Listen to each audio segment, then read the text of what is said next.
Back now. No idea what happened there. Yeah, it was from this end. All right, okay. As long as it's not me, I'm fine. Do whatever you like. Yeah. I'm very vulnerable. Yeah.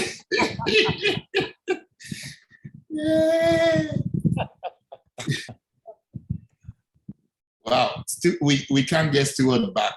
I mean, come on.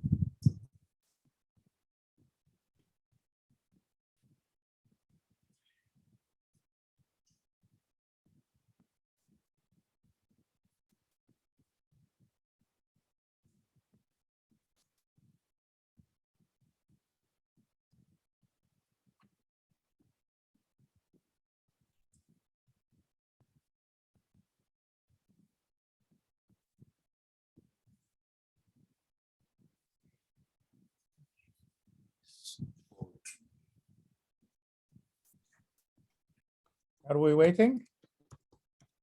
Waiting for Stewart to come back. I think it was blocked out too. Okay, no problem.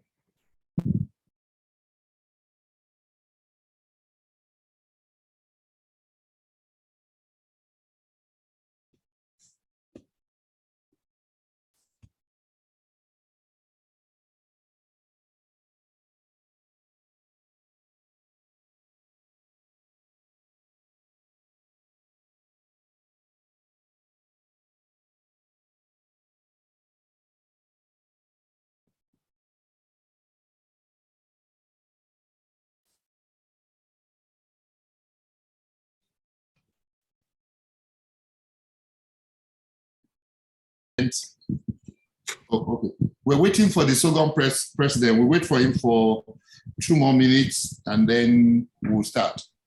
Okay. Just give me a shout, I'll be ready.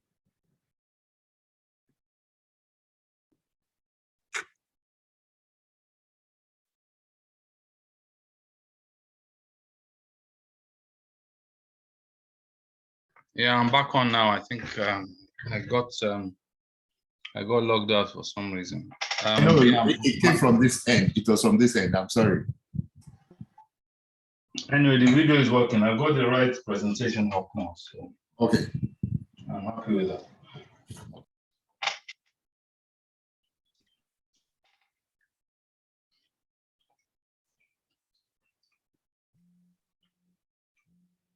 We'll probably have to start. Maybe you would have to join us later. So thank you so much, everybody, for being around here. I think we already have over 100 people who have joined us. So it promises to be a wonderful evening. So good morning, good afternoon, good evening, whatever part of the world that you're joining us from. And today we're talking about contemporary advances in the management of uterine fibroids. And we have so many people bringing this on to us. Oh, the president is here, so please make him a panelist. On behalf of Fibroid Care Center at Nordica, the Society for Gynecology and Obstetrics of Nigeria, the Association of Nigerian Private Medical Practitioners, and EBI in Germany, I welcome you to this very interesting webinar on contemporary advances in the management of uterine fibroids. So that's so much ado. I will just introduce the speakers and then we'll get things going. The welcome address is going to be by the Sogon President, Dr. Habib Mohamed Sadauki. Dr. Sadauki is the president of Sogon and one-time executive secretary, Kano State Hospital Management Board, is the country project manager in Gender Health and Fistula Care Plus, a USAID-funded program. And Dr. Habib Sadauki co-founded the renowned Premier Clinics in Kano. For Dr.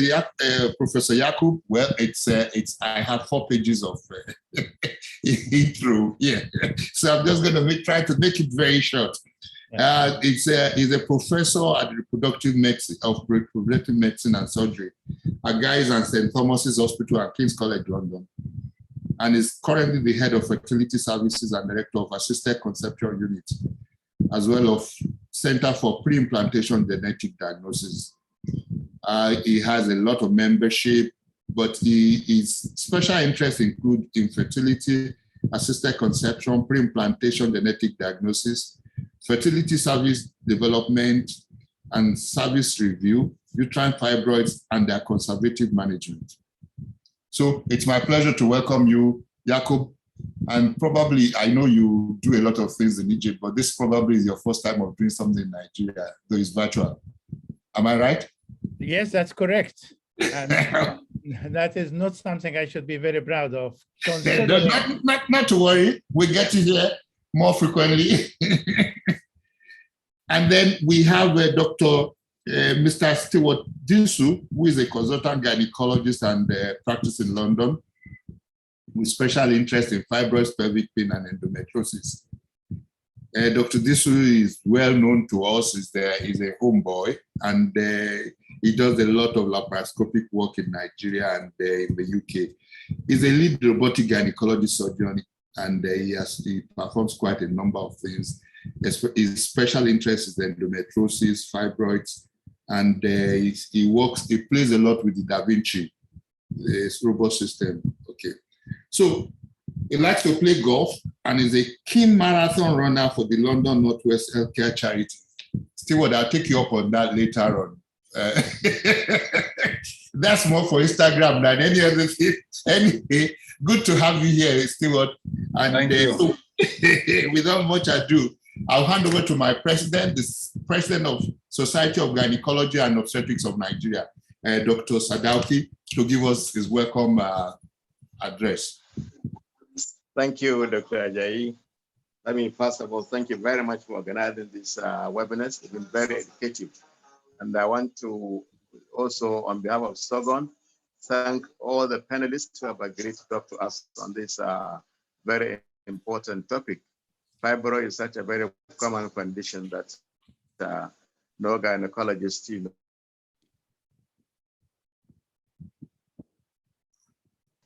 So I want to welcome you all. Want to welcome you, showing interest in joining this discussion, and I hope we'll pay attention to what is going to be discussed, so that we can learn and improve our skills and continue to improve our care to our women. So thank you very much and welcome aboard. This meeting coincides with my council meeting. Almost it's going on at this moment. So, but I won't say much, but I'm following you. So, Dr. Ajayi, thank you very much for organizing this meeting. Thanks. Thank you.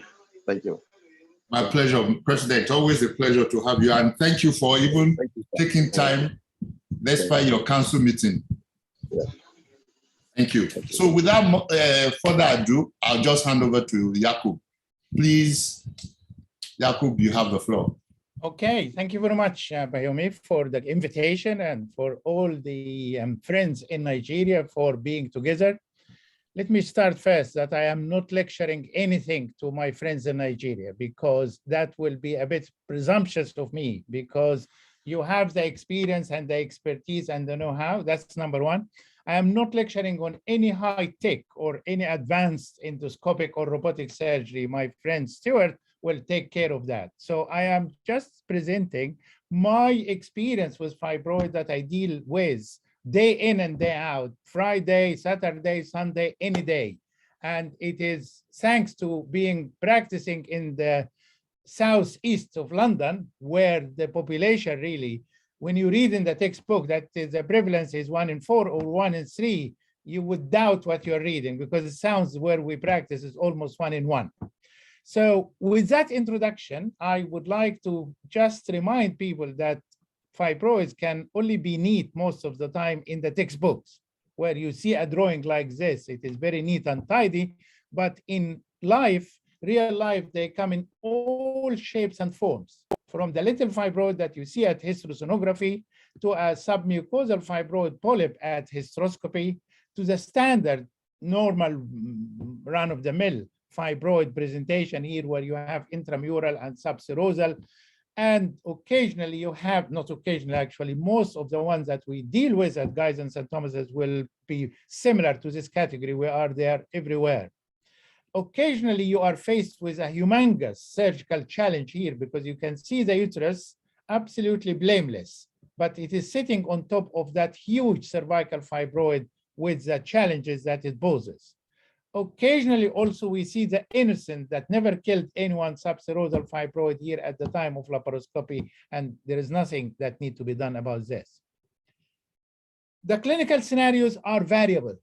And incidentally, this is a young 29-year-old who happened to have come from Nigeria to London to have her abdominal myomectomy. And she had not celebrated her 30th birthday by this stage. And you can see she has a uterus that is equivalent to full-term pregnancy. And that was part of the story because I could only extrude the rest of the uterus through a transverse incision after I removed a large 15-centimeter fibroid before being able to extrude through a transverse incision. Fibroid morbidity makes it really almost irritating to call it benign. Yes, it is benign in histopathology, but in the way that it affects women's lives, sometimes it can be so taxing. This is a woman who had abdominal myomectomy somewhere in the East Midlands. And then because of the adhesion that it followed, she ended up having a paramedian incision to relieve bowel obstruction. And then she had recurrence of her fibroids. She had another myomectomy. And she came to me, wanted to have, now she has come around doing hysterectomy at this stage. And it is really nothing to be ashamed of. The only thing I could do for this woman was another myomectomy, and she could not have been happier. So you can see the degree of morbidity that benign fibroid can cause. Most frustrating thing for our patient and for ourselves to ask, what causes fibroid? We don't know, but we know there are risk factors. Well, some of them is age, race, genetics, endocrine disruptors, lifestyle, diet, physical activity or lack thereof, BMI. All of these play a factor, but certainly the genetic and the racial factor is evident. Because if you happen to practice in East Anglia here in London, you may not see fibroid probably for a year, but you will be surrounded with endometriosis. But if you practice in central London, in Lambeth and Southwark area, you cannot get away without seeing fibroid on a daily basis. The clinical presentation is known to all of you. It doesn't even need to be referenced. Most of the time because patients come because they're heavy period, or they're having pain. And whenever you have a patient with fibroid mentioning pain, you have to think and consider adenomyosis, because it's not a feature of fibroid to have pain except in particular circumstances. Infertility, that is a common encounter that I see in my position as a fertility specialist, and sometimes it presents at the time of pregnancy, mostly with degeneration of fibroid, or associated with preterm labor, antepartum hemorrhage, or needing cesarean section. You are all familiar with the location. I will not spend more time on it, but it is important to say, as much as it is tempting for a fibroid like this to be removed, probably does not necessarily need a special plan to have it removed. Most of the time it's asymptomatic. However, when we say that, I can share with you a scenario. I had a patient the other day who was coming for infertility, other symptoms suggest she may have endometriosis. I did a laparoscopy, finds about 6 centimeters subserosal fibroid. I told her, you don't need to do anything, just go and try. So she did. She got pregnant not long after that, and her pregnancy continues, and then she had her baby. But then I found her phoning to make an appointment to come to see me. She said, I appreciated your honesty. You did not wish to operate unnecessarily, but I can't go through another pregnancy without having this fibroid removed, because it gives her headache with recurrent pain during her pregnancy and came to have it removed. The surgical treatment you are all familiar with. It could be hysteroscopic myomectomy, it could be laparoscopic myomectomy, it could be open myomectomy, or it could be hysterectomy. When it comes to submucosal fibroid, they cause major contribution to infertility, and hysteroscopic resection, mostly if it's done by a properly trained person, it is easy, it's relatively successful, but it needs considered judgment before using this approach. The success in terms of fertility after submucosal fibroid is not bad. Overall is around 50% really. Laparoscopic myomectomy, I'm just mentioning it, but I will not even come near that because I'm no expert at laparoscopic myomectomy, I have to confess. But it is our understanding really, it's not for all surgeons, it's not for all fibroids, and it needs to be considered. And those who dabble with laparoscopic myomectomy can only make recipe for high risk of recurrence. because they will be gratifying themselves with removing the large, the most accessible fibroid, and they remove some behind only for us to operate on them with abdominal myomectomy a few years later. But certainly I have been impressed with lots of laparoscopic surgeons who can remove multiple fibroids and who can do a good job that does not end up with this result. Risk of rupture during pregnancy, rupture of the uterus has been initially suggested for laparoscopic approach. I think the technique has improved, the training has improved, the tools have improved. That may not be a valid thing to say in this day and age. When it comes to effect on fertility, laparoscopic myomectomy is associated with similar effect to conventional myomectomy as far as relief is concerned. We indulge sometimes in comparing laparoscopic myomectomy to conventional myomectomy. And to me, that is like comparing the train with the plane, because there is time, there is place, there is fibroid. When you have 50 fibroids in a woman, I don't think it will be a clever idea to attempt laparoscopic approach, but I could be challenged on that. Equally, it would be totally unnecessary if a patient has solitary anterior or posterior wall fibroid 8-9 centimeter. That is the right place to do laparoscopic myomectomy. And the variation on that will depend on the setting and the expertise of the surgeon. Now, abdominal myomectomy is not new. That's why I was talking about mundane stuff. I was saying I would be talking about mundane stuff. Surgery that has been in the way that we do it now has been introduced back in 1925 and probably maybe 1931 by Victor Boni, who's the father of the myomectomy that we do it in modern practice. When we do myomectomy, when we have the patient has menstrual problem, complaining with infertility, having some pelvic pressure or pain, bulk symptoms, and some recurrent pregnancy loss, particularly if the impinging or the fibroids impinging on the cavity. Now, we see this scenario not very rarely, and you can see the fibroids are elsewhere, although they're predominantly intramural. And by the time you finish the procedure, you end up with this constellation of fibroids of different shapes and sizes. We sometimes are lucky to get fibroid of this, where you remove it. This patient had embolization previously, did not do anything other than making her fibroid calcified, and had her abdominal myomectomy in the way that is described. This patient, I remember, she had her operation in May. The following May, for whatever reason, the following May, she was holding her baby in her hand, having tried before this for 4 years. It's not all rosy, it's not all lucky like this, but it does help when fibroid is removed for the right indication. You will be surprised that maybe in your part of the world, the expertise is there. You may not have variation in practice, but in different parts of the world, people can make a mess of fibroid. And most of the time, because they don't invest in the right preparation by addressing anemia, looking after clotting disorder, and making note of the fibroid characteristics, their location, number, and size, taking into account patient demographics, and not being prepared with possible intervention, whether you have vasopressin available, whether you have tranexamic acid used by your anesthetist, whether you have a tourniquet. And if it's not done very well, patients can lose a lot of blood. I work with a bowel surgeon on recurrent cases, and he said when he's called by people opening because they think it is a malignant tumor and they find it fibroid, it can be a mess, because they are not adept at using that. They are adept at doing cancer surgery, but not fibroid. And the patient could be losing 2 liters of blood before the process is halfway through. And that is unacceptable. Consent is an area that's controversial because you are torn between 2 things. To make life hanky-dory for patient beforehand, you are setting them for disappointment if the worst happens.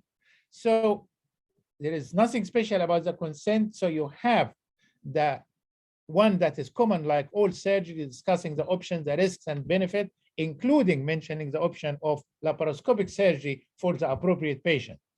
And possible complications need to be cited, but they need to be contextualized. To tell a patient who have fibroid of 7 or 8 centimeters and solitary, or 2 of them, you have the risk of unplanned hysterectomy, you have to contextualize. Personally, I tell them, your chance, it is just mentioned because of for the sake of completion, but it's maybe 1 in 1,000, and I would not consider it further than that. With myomectomy, the possible risk of hysterectomy must be mentioned, and the possibilities of further surgery secondary to recurrence also should be mentioned, particularly when the patient has innumerable fibroid, as the MRI or the ultrasound imaging would suggest. The preoperative preparation, full blood count, and making sure the patient is in the right place, because sometimes you lose some blood. If the patient does not start with the right level, then you are in trouble. There are people who use medical pre-treatment. I'm not sure about your practice. I do not use medical pre-treatment to shrink the fibroid for any abdominal myomectomy if the patient has the right hemoglobin. I only use it to restore hemoglobin by giving the patient few months of amenorrhea or no period. Why? Because when the uterus is mobile, when the fibroid is mobile, any size is removable most of the time through a transverse incision. It may allow easier access, but it has to be limited. Preoperative imaging is very important, particularly when you hear the word pain or when the patient is having excruciatingly painful period, or when you do an ultrasound and despite having a 28-week size uterus, you can't really find a discrete, significantly large fibroid. All you are seeing is homogeneously enlarged uterus with all the ultrasound feature of adenomyosis, where you have this heterogeneity. There will be some spaces, or and there will be some striation. And you compare this with fibroid when it is straightforward, multiple fibroids, circular, circumscribed in different places. Anesthetists that I work with most of the time will use tranexamic acid intraoperatively. I do not contemplate an abdominal myomectomy without using vasopressin. I will use 20 ml of vasopressin diluted in 20, sometimes 40 ml of saline, depending on the size of the uterus, and it is extremely helpful. And invariably, after I've done the vasopressin, I'll use something else. But sometimes when you have a fibroid, like one I did yesterday evening, it has 8 or 9 centimeter posterior wall uterus fibroid, and the small anterior one about 4 centimeter. I only use vasopressin. I didn't need additional stuff. Victor Boni described this by myomectomy clamp, where you can put it around the cervix and control bleeding during surgery. I must say, I haven't seen it in the UK, and I have always, since 95, actually, I may have introduced using a tourniquet to Guy's and St. Thomas's as far back as in 1995. I didn't invent it. It is in the literature and in the textbooks for years. When we do a myomectomy, it's important to have the right exposure, the right incision, but I personally operate with the understanding that women are quite rightly so vain. So they don't appreciate unnecessary long incision. So the incision need to be just fit for purpose, and you can get the fibroid out. If you can get the fibroid out and you are using the right method of hemostasis, you have the time to remove the fibroid gently, smoothly, without necessarily opening the cavity if you don't have to. The typical kind of fibroid where you have intramural and subserosal and everywhere, and you can see the hemostasis is second to none, not because the surgeon is clever, but because it is used pitricin or vasopressin, and there is a tourniquet around the cervix that is not visible. Again, the end product may not be gratifying initially because the hypertrophy will be evident, but I can assure you when you scan this patient in a couple of months, 3 months, the uterus will be normal size. I spoke about open myomectomy with fertility, and we don't have randomized control trial, but for most of the studies that we have, if there is no other reason for infertility, you could get as high as 57% pregnancy rate after myomectomy. And whilst I'm speaking on this, I have patients coming to have ICSI, and I found fibroid, and sometimes I do the myomectomy and those patients never need anything, and the sperm, despite being suboptimal, is adequate to achieve spontaneous pregnancy. Conversely, I have patients who I booked to have abdominal myomectomy, but the booking was delayed. Patient got pregnant on their own, and they carried on to have a live birth, so the judgment was probably too premature to go for surgery. The benefit and advantage of myomectomy. It gives excellent symptomatic relief, particularly if it is bulk or it's menorrhagia. About 80% chance of menorrhagia being resolved by myomectomy. It preserves the organ. And some gynecologists in this day and age still live in the past. They make radical judgment that if the patient is 40-something, why is she preserving her uterus? Let's remove it. That's just totally and utterly insensitive and does not consider most patient wishes. So organ preservation is important. Fertility enhancement and preservation, yes, like I said, there are so many examples of patients falling pregnant after myomectomy when we were doing it prior to IVF. Reduction of pregnancy loss has been also suggested, so these are some of the benefits. The drawbacks and the risks are blood loss and transfusion, and that can pose issues with patients who are Jehovah's Witness and have issues with having blood transfusion. Distortion of the cavity when the fibroids are so numerous. The risk of hysterectomy, even if theoretically it disturbs patient and puts them off going through surgery. The major risk is also adhesion formation. This is a patient that was having second surgery, and you can see all the adhesion surrounding and including the bowels, and recurrence. And from experience, I can tell you that recurrence is most likely to happen if you are doing surgery without adequate hemostasis, because it can be turning into a cut and run procedure because you are worried about bleeding. You remove what you can, you leave some behind. Before you know it, the fibroids will come back or grow further. Cesarean delivery is something that people associate with previous myomectomy, but that needs to be checked. And in terms of complication, hysterectomy is one of the complications when you have to do unplanned hysterectomy. I am not saying the cleverest person in myomectomy, but I have been doing this since 1986, so about 36 years. I have never had to do unplanned hysterectomy. The only time I did a hysterectomy after myomectomy was on a patient who had previous myomectomy, previous embolization, and came with innumerable number of fibroids. I removed them all, but the myometrium almost became like sheet. It does not have any contractility. However, initially we managed to stop and put the uterus back and come out. But the following day she was bleeding, and the only way was to sort this bleeding was to remove the uterus. Pelvic adhesions are also, pelvic abscess can happen, but it's extremely rare, thank goodness, without tempting fate. And growth of new fibroid, it does happen with some patients, probably to do with genetic tendencies more than anything else. Should a myomectomy be carried out in the presence of large numbers of myomas? Of course, it does not represent a contraindication because you can see, and the largest number I was involved with removal was 79. You can remove as many as 79, and I'm sure, and I'm no doubt that people in Nigeria may have removed more than this number. Blood loss, recurrence is also a factor. Size itself does not really matter when it comes to fibroid because you can have a full-term pregnancy, and when you go in, it is a pedunculated subserosal fibroid as a major component. For recurrent fibroid, sometimes recurrence can be neat and tidy like this, so you can do your myomectomy without any worry, but sometimes you have adhesion like this to the bowels and everywhere, and you will be prudent if you can get the benefit of having a bowel surgeon with you, then you have done everything possible to avoid compromise patient safety. So the impact of adhesions can reduce good hemostasis, can involve bowel, and they might need bowel preparation in some patients, and they increase the risk of hysterectomy, of course. All the rate of complication with myomectomy will be related to experience.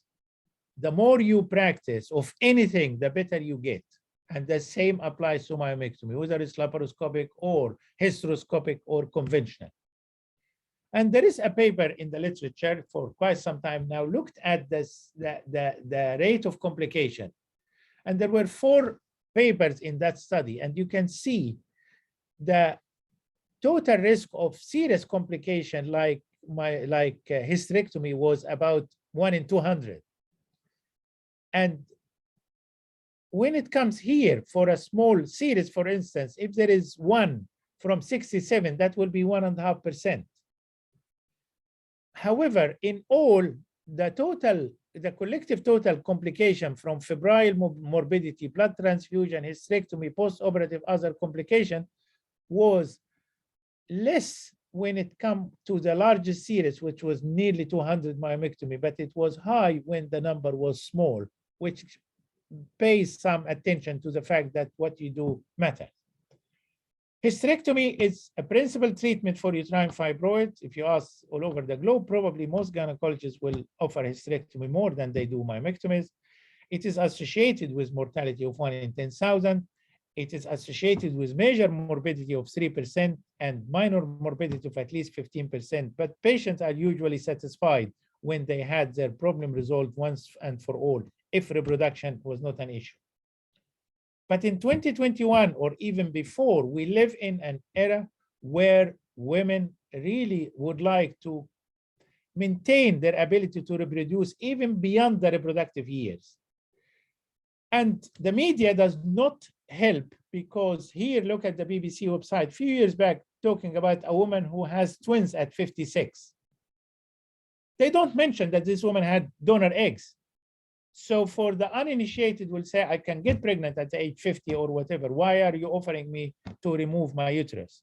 So the patient perspective is, some patients associate their identity and femininity with their retention of the uterus.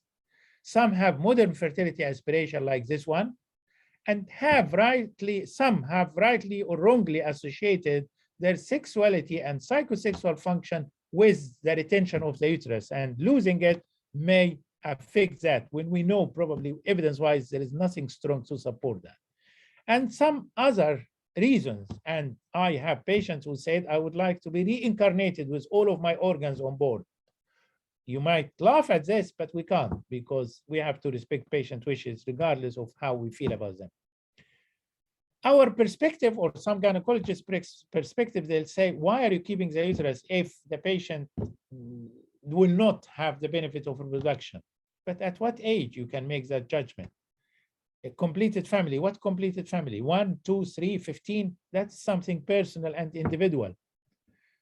It's if I leave it behind and I do myomectomy recurrence, you can control this by trying as best as you can by doing the proper job. Morbidity balance, some people say it's safer to do hysterectomy than to do myomectomy. I will come to this in a minute. And some people are enthusiastic more on myomectomy compared with hysterectomy.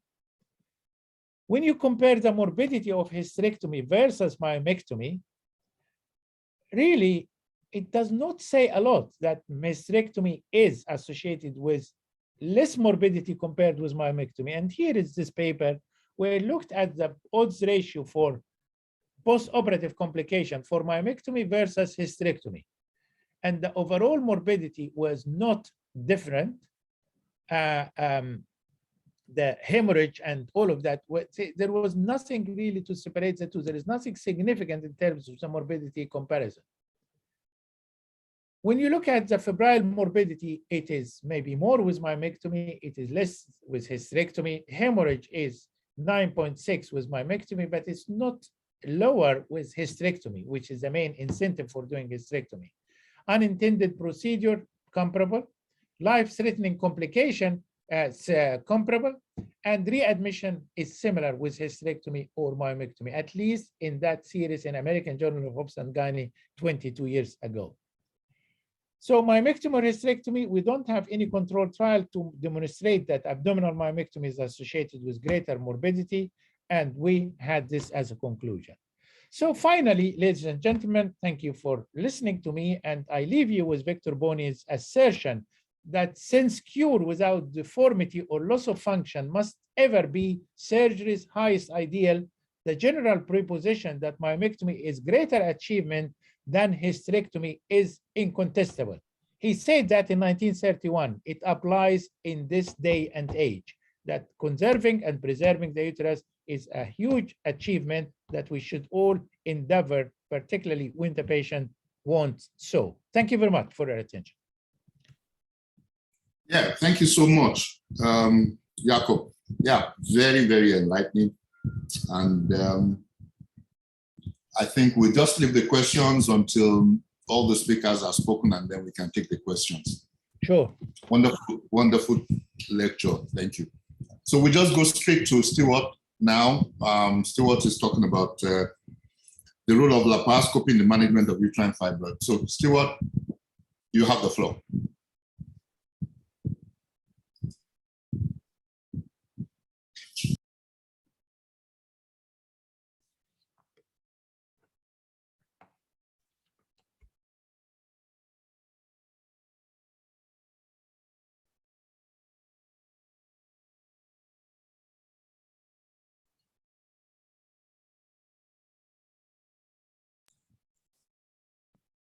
We can't hear you. Are you speaking?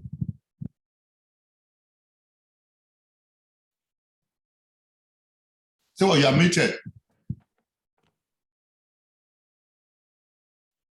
You are muted. Yeah. Have you got a full screen now? Yeah, we got it. We got a full screen. Okay, that's great.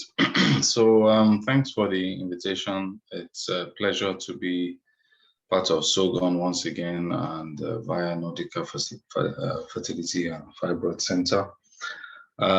Just a bit of declaration that it is an international conference. So I do consultancy services for BBRON, Ethicon, and Baxter in different related surgeries, but all gynecology. I'm based at the London Northwest University Healthcare, which is north of where Yakub is. Yakub is south of the river. We are north of the river, and we're also blessed with fibroids. We have a large Afro-Caribbean population who came to the UK in 1949 during the Windrush time to help the NHS. Before then, we have an Asian population that came and did the railways in the 1930s. And my undergraduate career was actually in the University of Ilorin, where we have fibroids there as well. So it made sense for me to concentrate part of my training in fibroids. I actually started as an open surgeon back in Island Maternity in Lagos, where we used the tourniquet that Yakub used as well. And then my laparoscopic training was mostly at St. Mary's Hospital in London, where I'm now an imperial lecturer and also do the final exams for the medical students at Imperial College. The picture on the right is our robotic center at the Park Royal Hospital, where we have a Da Vinci robot. But the focus today is the role of laparoscopy in the management of uterine fibroids. We've heard Yakub talk about the abdominal mammectomy, and obviously where there is a superficial component, there must be a profundus. Where there's a superior mesenteric artery, there must be, or where there's a superior epigastric artery, there must be an inferior epigastric artery. So we have one side has already been delivered, and we have to deliver the other side. So the guy on the right, Kurt Sem, he wasn't actually the first person to try a laparoscope, but he is the one that everybody focuses on. And he did the first laparoscopic mammectomy in 1970, followed by oophorectomy, and then actually 10 years later, pioneered laparoscopic appendicectomy. So a gynecologist is actually responsible for the lap appendix today. At the time, a lot of his peers thought he was crazy and a maverick. I was actually had a lot of stick from his colleagues.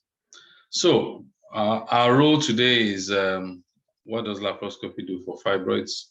Well, first of all, we do mapping.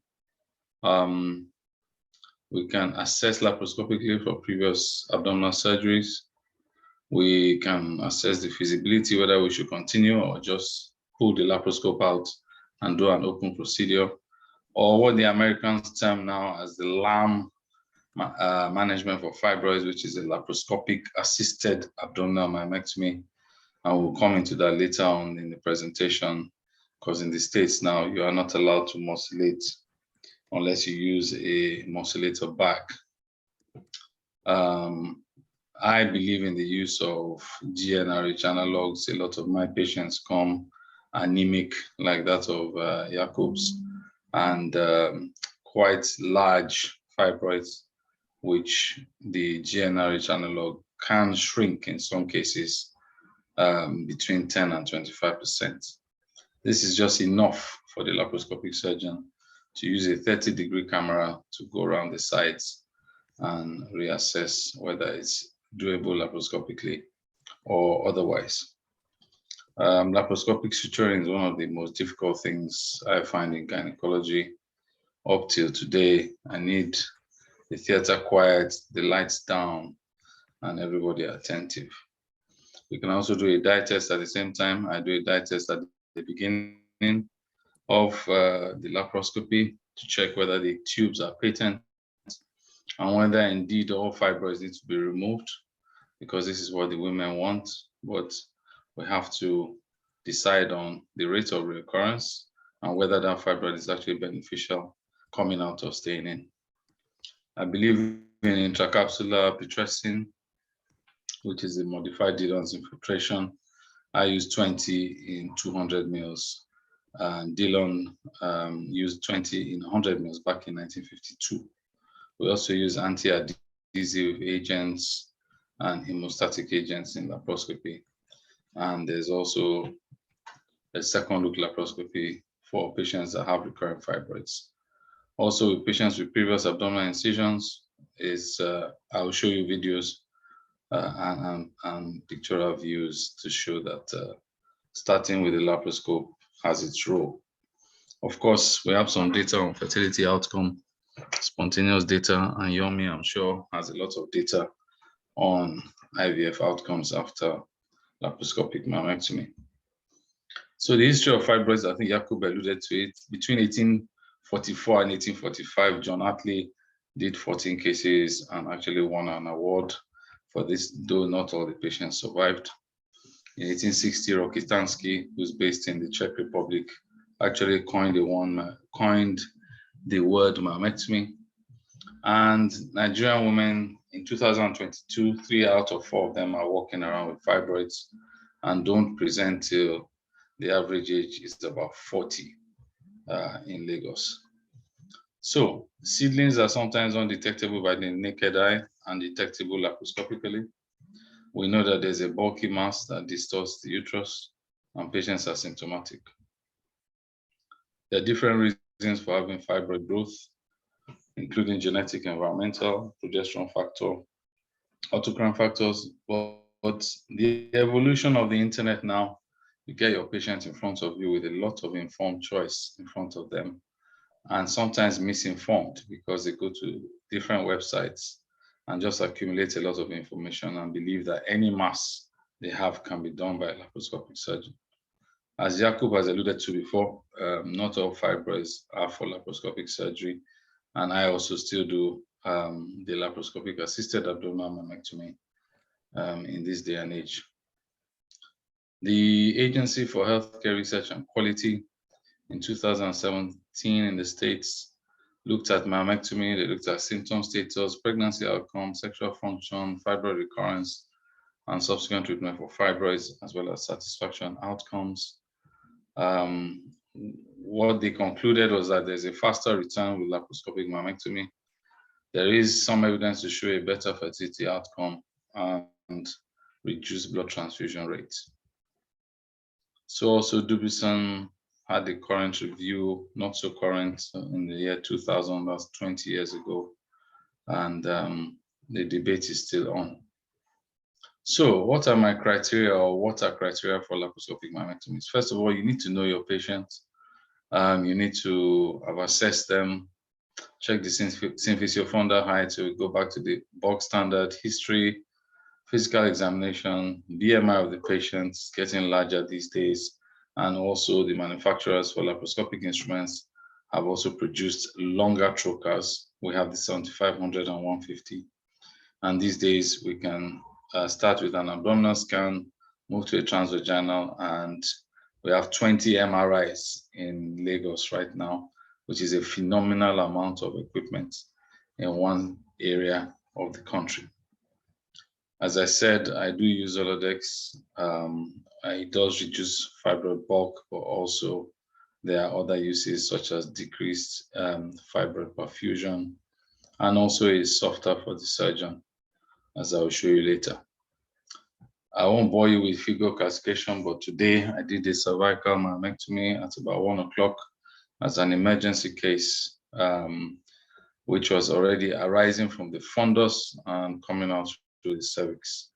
These days, our trainees do not see these kind of cases, and we use pitressin, misoprostol, syntocinon, IV tranexamic acid with minimal blood loss. So this is an ultrasound, abdominal ultrasound, which is limited because it's 44 to 66% sensitive.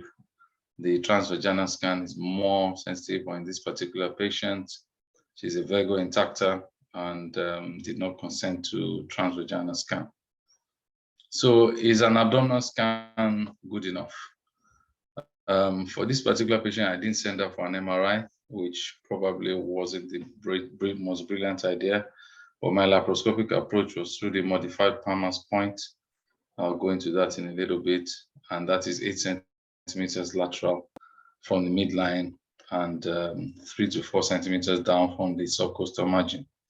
The original Palmer's point was described as a mid-clavicular line, but when your patient is already draped, it's quite difficult to find out where the mid-clavicle is, especially with the bear hugger and other equipment that the anesthetists have at the top end.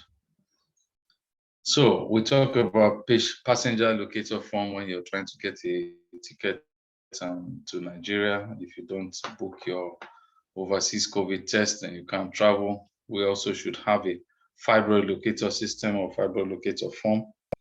And these chaps, I think Turkish authors, questioned whether fibroid location was associated with increased hemorrhage and complication rates. Their conclusion was inconclusive. But you could now move on to the MRI to actually site size, locate, determine the number of fibroids you have, and whether you deem whether it's laparoscopic or laparoscopic assisted or open mammectomy. So there is a rule for MRI in FIGO classification to just give the surgeon a pictorial view before he starts his surgery. This is another patient who's a Virgo intacta as well, and came with a very, about 31 to 32 centimeters in fundal height. And you can find that that fundal height was a combination of many fibroids. In total, I think 10 were removed from this patient laparoscopically. So going on from the paper that I showed you earlier on, the authors, the Turkish authors, do admit that laparoscopic mammectomy has less pain and shorter stay. But in terms of the overall location to do with hemorrhage, there's no influence. Laparoscopy also has a role in fertility. For the fundal fibroid that is close to the fallopian tube, as I said, I do a dye test at the beginning of my surgery and also do a dye test intraoperatively if I breach the cavity, and do a dye test at the end to ensure that the fibroid that I took out has not affected and given a tubal factor. So you need to check the proximity of your fibroid to the patent tube. If you feel that removing that fibroid is going to still keep that tube patent, then by all means take the fibroid out. If you feel it's too close to the patent tube, then leave the fibroid alone. At the end of the day, a lot of our patients are fertility patients. We presented data at the European Society of Gynae Endoscopy in October last year in Rome, showing our case study of 100 lap myos and the fertility outcome, spontaneous conception in women above the age of 38 years old. We concluded that interval surgery to fertility was 15 months, and 11 nulliparous women got pregnant out of our cohort of 104 lap myos between the year 2012 to 2020. So this is about a 10% success rate. and the mean fibroid size removed was 7 centimeters, ranging from 4 to 11. We also use Stratafix, which I'll show you later, as well as a standard algorithm and technique to all cases. We also do laparoscopy for back pain. You do find the fibroids placed right in the pouch of Douglas, affecting the patient's bowel symptoms. Scan and MRI could highlight this. It's not necessarily for fertility, and they wish to preserve their uterine function. Also, bladder symptoms and subfertility. This is a type 6 subserosal fibroid detected on scan and MRI. In actual fact, during laparoscopy, it was dextro-rotated, and this fibroid picture on the left, dextro-rotated to the right to get its appropriate angle. This patient's fertility was restored 4 months later with a successful IVF pregnancy at age 46. And I had already sampled the endometrium, so I did a power musculation without the bag. This is acceptable in non-American based hospitals. Currently, America has invested in 6 private hospitals in London, and you cannot use the power musculator without a bag in those hospitals. Be that as it may, solitary fibroids like this, which look benign on scan and are benign, can still be done laparoscopically with the end product on the right. But how do we get there? First of all, we use the modified Palmer's point entry that I will describe a bit later. Dillon, as I said, in 1952, used 20 units in 100 mils of normal saline. Modified Dillons is what I use with Mr. Laimo. He does the same thing in Nottingham, and we use 20 in 200 with the same effect. Professor Ikersen in Iceland also uses 20 in 200 with good evidence. We usually use a diagonal incision because laparoscopically it's easy to suture if your incision is in a diagonal way. I sometimes use the harmonic in the UK and the monopolar hook in Africa with equal effect. The idea is to find your fibroid capsule, and by using the modified Dillon's infiltration, it gives you a space between the serosa and the fibroid capsule. It also reduces your blood loss significantly. You don't necessarily need to use all your 200 mils at the same time. Usually I use 40 mils at a time, and within 45 minutes, the pitressin wears off and you can still infiltrate further. The picture on the left shows the shelling off of the fibroid with counter traction, and we do a 3-layer closure with Vicryl 1.0 on the deep muscle with a 36 millimeter needle, which is quite robust and doesn't bend. The Stratafix now comes in a 36 millimeter needle, which is not as robust as the Vicryl needle, but is used for the subserosa and serosa layers. I shall come to uterine rupture from laparoscopic mammectomy later on in the slide.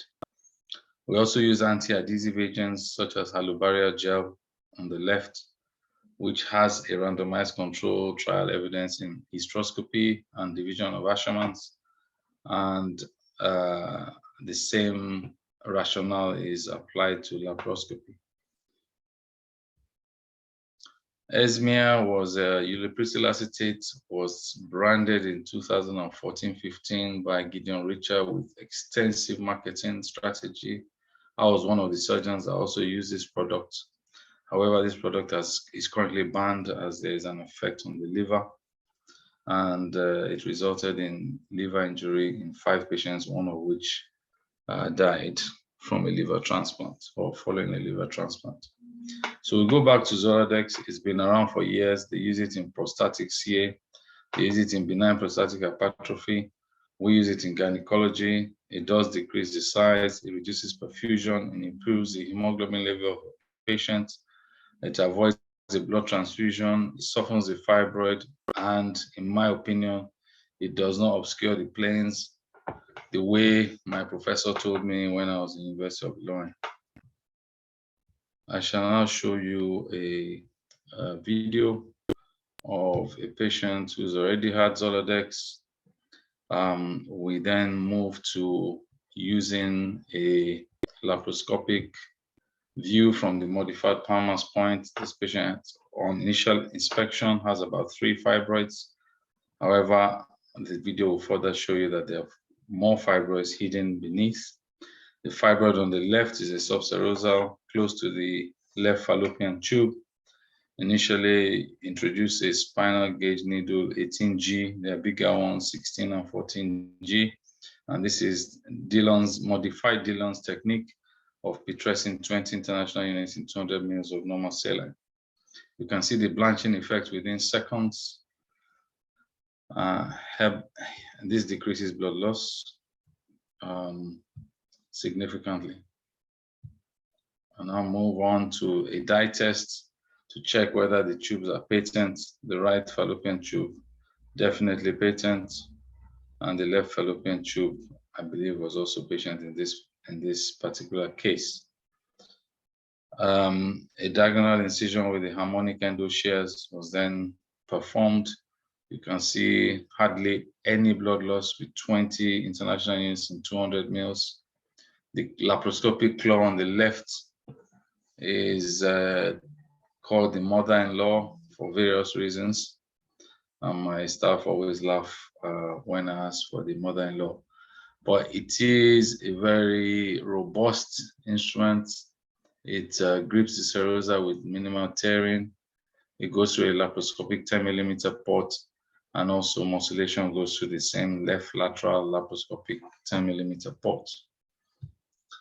Obviously, there is some smoke effect from both monopolar and harmonic energy. Here we can see that the planes, despite Zoladex, the planes are still seen. The putrescing makes the fibroid whiter and the myometrium pink. So there is an easier or easy way of identifying where the fibroid stops. Obviously, this is laparoscopic vision, which is 10 times better than your naked eye, and the robotic is 50 times better than the naked eye. Further fibroids are found beneath the initial subserosal fibroid. I agree this takes time. It's longer than an open myomectomy. For me, my patients go home within 24 hours, and some stay more than 24 hours, but ideally under 48 hours. The smaller the cut, the quicker the mobility, and less infection risk, in my opinion. This is now a third posterior fibroid, which is actually a type 3 to type 2, because it's encroaching onto the endometrial cavity. So rather than doing a transcervical resection on this patient, you can remove the fibroid from the laparoscopic view.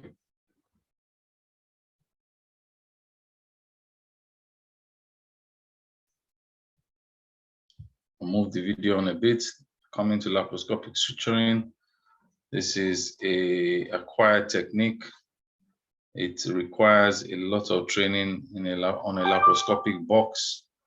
We encourage our trainees in the United Kingdom to come and collect a box from the Royal College, take it home and practice at will. We send them videos as well for them to reproduce on a model different skills. This includes pistoning, parallelization and rotation of the laparoscopic needle holder. I use a Maryland in my left hand and a laparoscopic needle holder in my right. If I need more tension, then I use 2 laparoscopic needle holders. Again, if your bleeding increases, you can apply more putrescing. And we do the standard technique that you do abdominally, which is a double throw followed by a single throw and then a reverse single throw.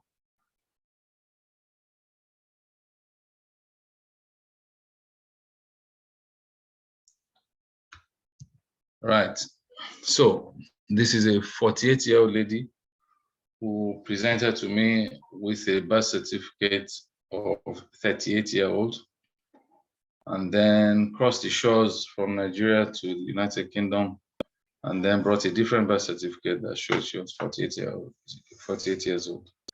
Nevertheless, she still has fertility aspirations, as Yakub has alluded to, and the BBC has also alluded to. You can see the biggest fibroid on the left was attempted laparoscopically. And then after about 7 fibroids in, I realized that this is a case for laparoscopic assisted abdominal mammectomy. And if we count these fibroids, there are actually 48 of them. The patient is doing well. Sadly, she has not found a partner and fertility aspirations are still on hold. As I said earlier, I used Esmia. I did not find any change in the size. I didn't find any change in the blood loss or operation time. What this drug did do at the time was reduce heavy menstrual bleeding. So back to our laparoscopic entry. A lot of surgeons are not aware of the full anatomical anterior abdominal wall, i.e. the inferior epigastric is actually halfway between the symphysis pubis and the anterior superior iliac spine. It is about 6 centimeters, 5 to 6 centimeters from the midline, and it becomes the superior epigastric halfway between the umbilicus and the superior ramus of the symphysis pubis. You therefore want to approach your laparoscopic surgery for a larger uterus with a modified Palmer's point. This was published by Mr. Laimo and myself at the British Society of Gynae Endoscopy in 2015, where you measure 8 centimeters to the left and 3 to 4 centimeters from the subcostal margin. It is reproducible, it is safe. The anesthetist requires to put an NG tube to decongest your stomach. And those are the indications for Palmer's point, previous abdominal surgery, where you have the rate of bowel adhesions increasing depending on whether it's a midline or paramedian. This group have also pushed the boundaries of laparoscopic surgery, looking at comparative analysis with outcomes in 323 women.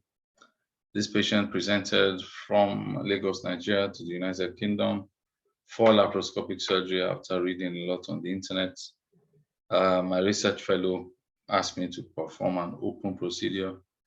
I usually approach it laparoscopically and see how we get on. This particular case was a laparoscopic assisted abdominal mammectomy, a different contour to this particular patient. And we started the initial patient with a modified Palmer's point entry, as well as the Dillon's technique. The lady from Nigeria was completed as a laparoscopic procedure.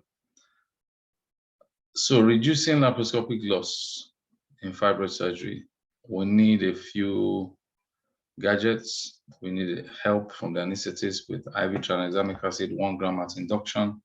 I use intravenous syntocinon infusion like you do in the maternity unit, but this time we use 40 units in 50 mils to run through a syringe driver at 12.5 mils per hour. And we also use misoprostol at the induction of anesthesia. For your anterior fibroids, you use an anterior diagonal incision. For your posterior fibroids, you use a posterior diagonal incision, and I've shown you suturing earlier on. In terms of comparative studies between the Stratafix, Johnson & Johnson, and the Vicryl, the numbers are very small. We need to look at this in a larger context. One of my fellows is going to have a crack at looking at our differences and outcomes. But we know that the stratific suture is a bivalve suture, so it reduces surgical and suturing time, and there is some evidence to say that the blood loss is less. In terms of power musculation, I have explained that there has been a scare from the States where Dr. Amy Reed actually had a laparoscopic subtotal hysterectomy for what was thought to be a multifibroid uterus, and it turned out to be a leiomyosarcoma. Her brother then worked in the Wall Street Journal and put this in the press. This has since changed practice, but the literature actually shows that your leiomyosarcoma occurs in 1 in 2,000 to 1 in 8,300 surgeries. So we'll just show a bit of shelling off of a fibroid cluster. Apologies that the video is slow today.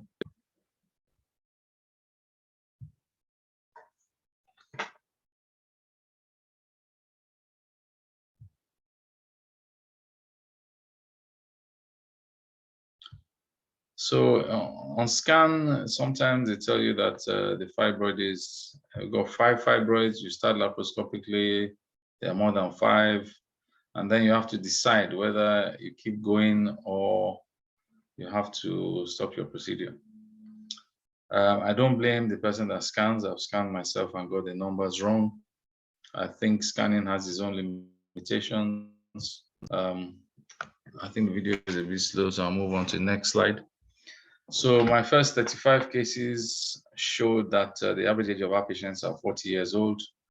Average stay was 2.73 days. This was at the beginning. We've gotten a lot better now. But more importantly, 6 women spontaneously conceived within the first 12 to 18 months of laparoscopic surgery. The laparoscopic assisted abdominal mammectomy looks at larger fibroids and number of fibroids, and therefore the laparoscopic approach is then limited. So is the robotic, and therefore rather than do an open procedure, you could start laparoscopically, take the big ones off, put them in a bag, and then bring them to the surface. We use the Alexis ring. This is our 22-year-old that I showed you the scan. Initially, abdominal scan. The port sites are quite high. Left, modified Palmer's point. Right, modified Palmer's point. And this is the Lee Wong entry, which is higher than the umbilicus. You can then take your fibroid off and then bring the fibroid to the surface and musculate in the Alexis bag, and also then bring the uterus out and close the uterus. At this stage, you've taken out all your gas. With this particular patient, we closed the uterus first and then did the open musculation later so that there was minimal blood loss. She did not require a blood transfusion. In total, it was a 1.665 kilogram uterus, so rather fibroid. The uterus is preserved, virgo intacta, and the incision there was less than 6 centimeters. As you can see, this is a Gillies forceps. I hope that this video will show. We presented this at the Royal Society of Obstetrics and Gynecology in June 2019. My research fellow is now a consultant in Oxford, Alexandros Lazaridis. And again, we measured 8 centimeters to the left. We do our measurements pre-surgery or at the time of cleaning the patient. And we initially do a diagnostic 360-degree view. And there's your massive fibroid, which is up to 22 centimeters on symphysiofundal height.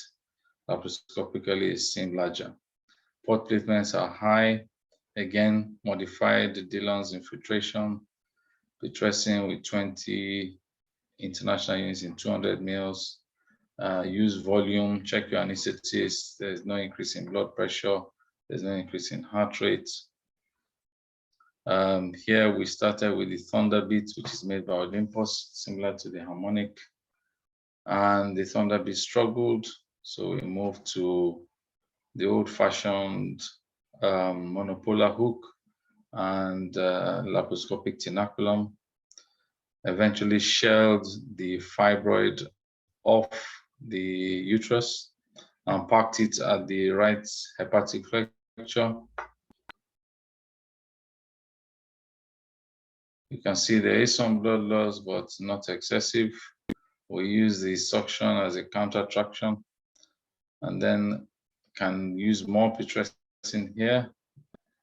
Fibroid mass can be kept for musculation after you've closed the uterus. So we made a 6 centimeter mini incision, put the Alexis ring in, brought the uterus back to the surface and found yet more fibroids.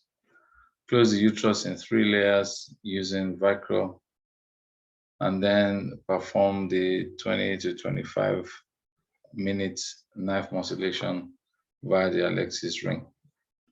The advantage for this Vicryl Intacta 22-year-old lady is that she can have a finest steel incision for her cesarean section as the cavity was breached.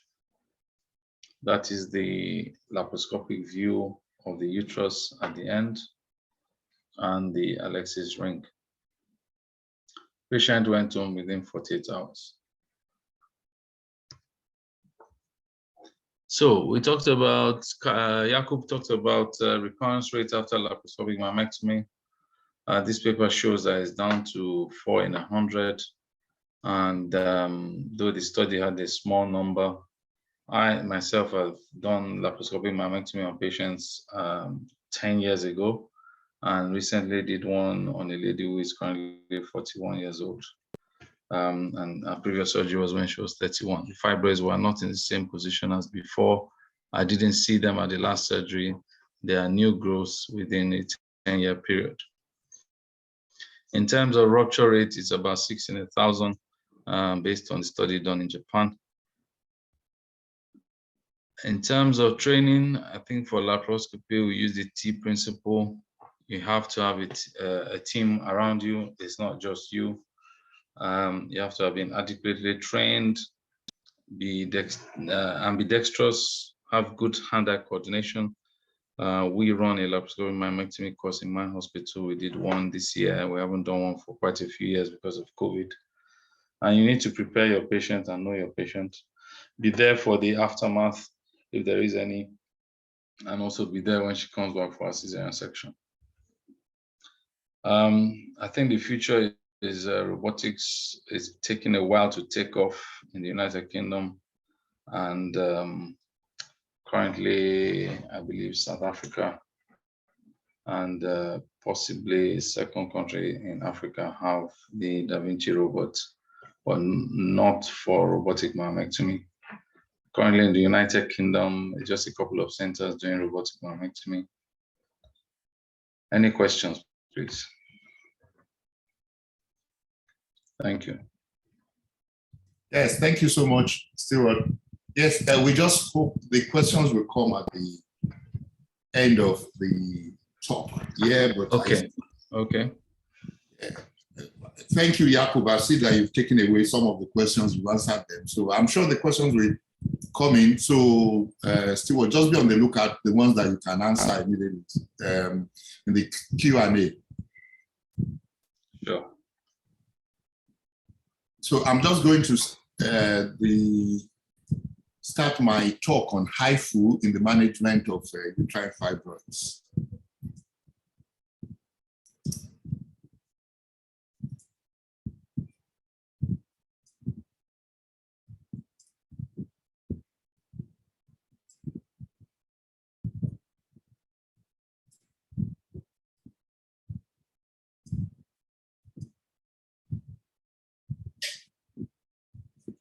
Yep, I hope my slide is seen.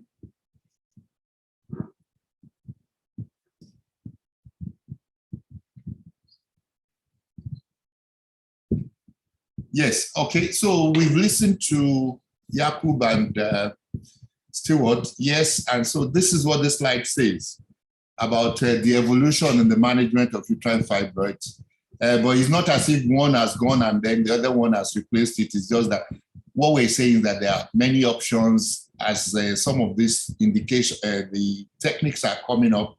It just makes life much easier for women who have uterine fibroids. So the evolution from laparotomy alone to when at the time vaginal hysterectomy, some still do vaginal hysterectomy actually for fibroids, and we do also in Nigeria, some people still do.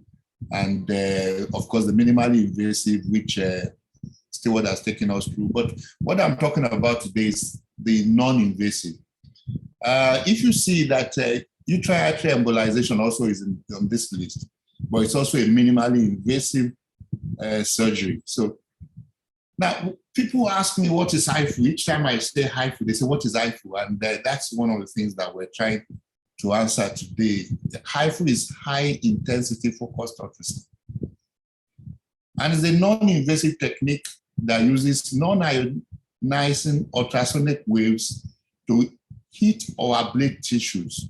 Now, if you remember the old project in physics where you used a magnifying glass to set a piece of paper on fire, it's just the same thing that HIFU does. So that's why this is showing that the convergence of the rays from the magnifying glass to burnt paper is the same thing that HIFU does. So, and this is not a new thing. The Fry brothers actually started using medically HIFU in the 50s in the University of Illinois. And they attempted to do this ultrasonic neurosurgery as far back as the 50s, although they were not particularly very successful with it. But that gave the idea that we could use HIFU for surgery.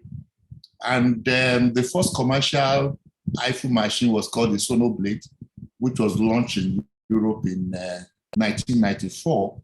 Well, it got transferred to Insightec in Israel, and then they built the Insightec 2000, and that got FDA approval. By 2004, FDA actually approved the Insightec 2000 for using uterine fibroids. But this was mainly for benign prostate enlargement until in 2004 when they got the FDA approval for uterine fibroids. But basically, this was an MRI-directed HIFU. But in China, in Chongqing, China, from 1999, Professor Wang developed the HIFU machine, which was delivered by ultrasound. And in 2002, the first HIFU unit was actually built at Oxford University in conjunction with David Cranston in 2000, and that was opened in 2002. Now, Professor Wang is the guy to my right in this picture, and yeah, we met in Singapore and took this picture, and since then we've been working together, and so with his team there. Now, this is the JC200. This is the evolution now that the machine that is used for uterine fibroids, essentially, and that's what we have in Lagos. Now, about 30 countries in the world now use this machine. You can see the distribution of these countries. Of course, it started a lot from China, the Asian countries.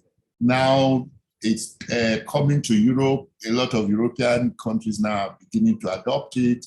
And then, of course, there are 3 machines in Africa. There's one in Egypt, there's one in South Africa, and we have a third one here in Nigeria. And that probably is the only machine, is the only machine in West Africa for now. Now, the question is, how does HIFU work? We've talked about the lens and the convergent paper, the convergent rays of light. And this is that's the way the HIFU machine works. We can see there's a transducer which acts like the lens, this convergent lens the convex lens that we use, and it converges the rays into a particular point. Now, this focus, you remember we said that sets the paper on fire in our physics experiment. Now, this also hits up this point, where is the focus? And this raises temperature rapidly to about 60 degrees or even higher. And it causes coagulation necrosis at that point where it is focused on. And you can monitor this on ultrasound by seeing grayscale changes on your ultrasound. And that's why what we do after the treatment with HIFU is to look at the treatment, how successful is being by using what we call the ablation rate. How much of the fibroids have we been able to burn? And some people, if you are using the MRI, which we also do to monitor this, we call it the MPVR, or the non-perfused volume ratio. And there are two types of delivery for HIFU, which HIFU is a current, as it were, but you can direct it and you can monitor your treatment either using ultrasound scan, or using MRI. What we're talking about today actually is the ultrasound scan, using the ultrasound scan. One thing I need to sound is that HIFU does not remove fibroids, and that's one of the problems that we have with patients and doctors. HIFU does not remove fibroids, but it kills it by coagulative necrosis. This links to shrinkage and then symptom relief. If you see the MRI that is showing here, we can see this is just after the treatment. If you see on the left side, you see before the treatment, and then 3 months after the treatment, you see that the fibroids are shrunken. And of course, this leads to symptom relief. Now, the shrinkage rates after treatment is something that we're still looking at. What we agree is that for you to have relief of symptoms, you must be able to ablate or burn the fibroids to about 80 to 90%. And with that, you can have relief of the symptoms from the patient. These are two studies, one from South Africa and the other one from China. And the one from South Africa shows us that looking at the first, third, and 6 months of treatment, post-HIFU treatment, the first month, the average shrinkage was about 32.5. In 3 months, it was about 42.3, and 6 months, it was 52.5. Actually, we monitor to about 1 year, and what you aim to get is about 75% reduction in the volume of the uterus. And the one from China is not so far from there. It shows that in 1 month, it was 38.2, and in 6 months, it was 43.8. Now, the question people also ask is, HIFU for everyone? No, the answer, I'm sure, just like Dr. Disu was trying to say, that it's not everybody that can do laparoscopic mammectomy. That's why LAM is for some people, for example. And for some, actually, you might have to just say, look, go and do open surgery. Like the patient that Yaku presented to us initially. I mean, it will be foolhardy for anybody to want to do laparoscopic surgery or HIFU on such a patient who had that ugly scar, if you remember the first patient that he presented to us. So who are the patients that are not fit for HIFU? So we look at this from point of view of relative contraindication and absolute contraindication. With the relative contraindication, it means we have to be careful, and we probably have to do what we call simulation before to see whether we can even do HIFU for such patients before we take them on. So for patients who are significantly overweight, what we take as cutoff in our environment is about 120 kg. For women who are above 120 kg, we are careful to take them on unless we see that, because the abdominal wall might just be very thick. You know, one thing I didn't say is that between that transducer and the focal point or the focus is usually averagely about 12 cm. So if the abdominal wall alone is over 6 cm, then what you are saying is that what the effective length that you have, it's just about 6 cm. So imagine if the fibroid is at the posterior surface of the uterus, it might be impossible to get there. Also, when we have patients with midline vertical incisions, especially the kind of one that Jakob showed us, it might just be, that's not the kind of patients you want to do HIFU for, because the transmission of ultrasound will be distorted and there will be a lot of scatter and you run the risk of burning the skin. So for such people, we usually don't want to do HIFU for them. For patients with type 0 or type 7, I just, for ease of people to be able to follow me, I'll put the figure classification on this slide. So for people who have intramural pedunculated, you don't want to do HIFU for them. For people who have subserosal pedunculated, you don't want to do HIFU for them. Of course, for cervical, you don't want to do HIFU for them. Because if you do HIFU for type 7, for example, it runs the risk that it's going to drop off into the abdomen. If you do for type 0, it runs the risk that it's going to drop off into the endometrial cavity. And of course, also, once it's pedunculated, the risk of destroying the endometrial cavity might not be so great, but it's still something to consider. Now, patients with a history of abdominal liposuction are also relatively contraindicated when we're talking of patients for HIFU because of the distortion that will have happened in the abdominal wall.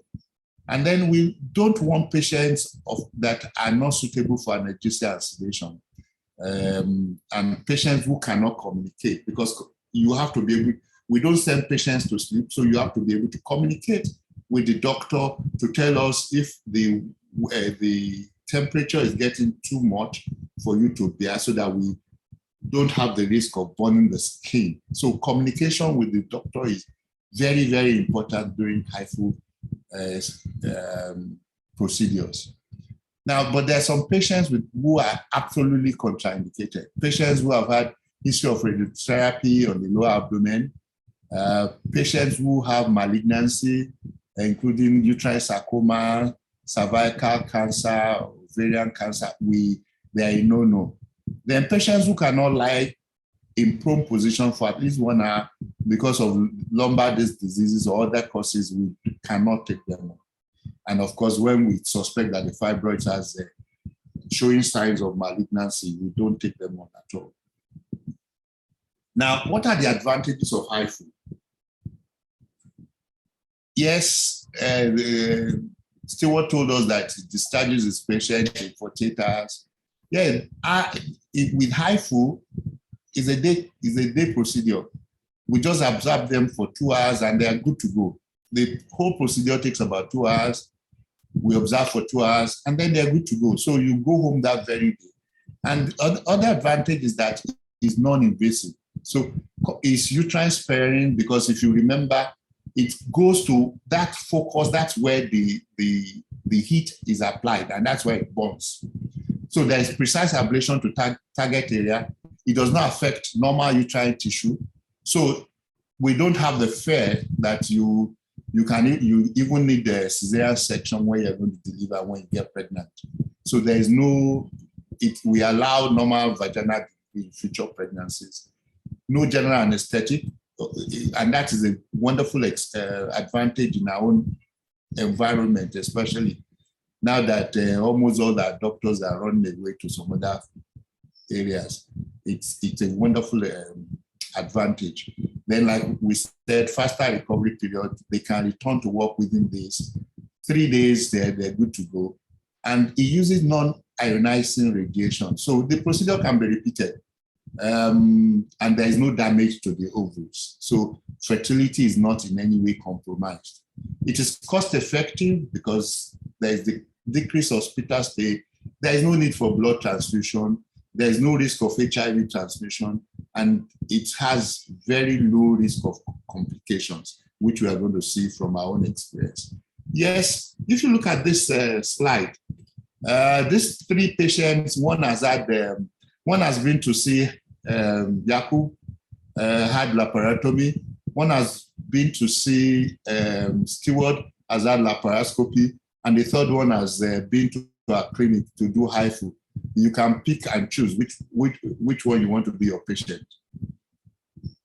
Now, when we look at the recovery time, if you look at this, if you're doing ultrasound guided HIFU, 1 to 2 days, complete recovery, hysterectomy takes you about 4 to 6 weeks, mammectomy takes you about 4 to 6 weeks, even in the good hands of Stewart, with laparoscopic mammectomy, it takes you about 2 to 3 weeks. Uterine artery embolization also takes you about 1 to 2 weeks. So we can see how this actually is really microwave treatment, as it were.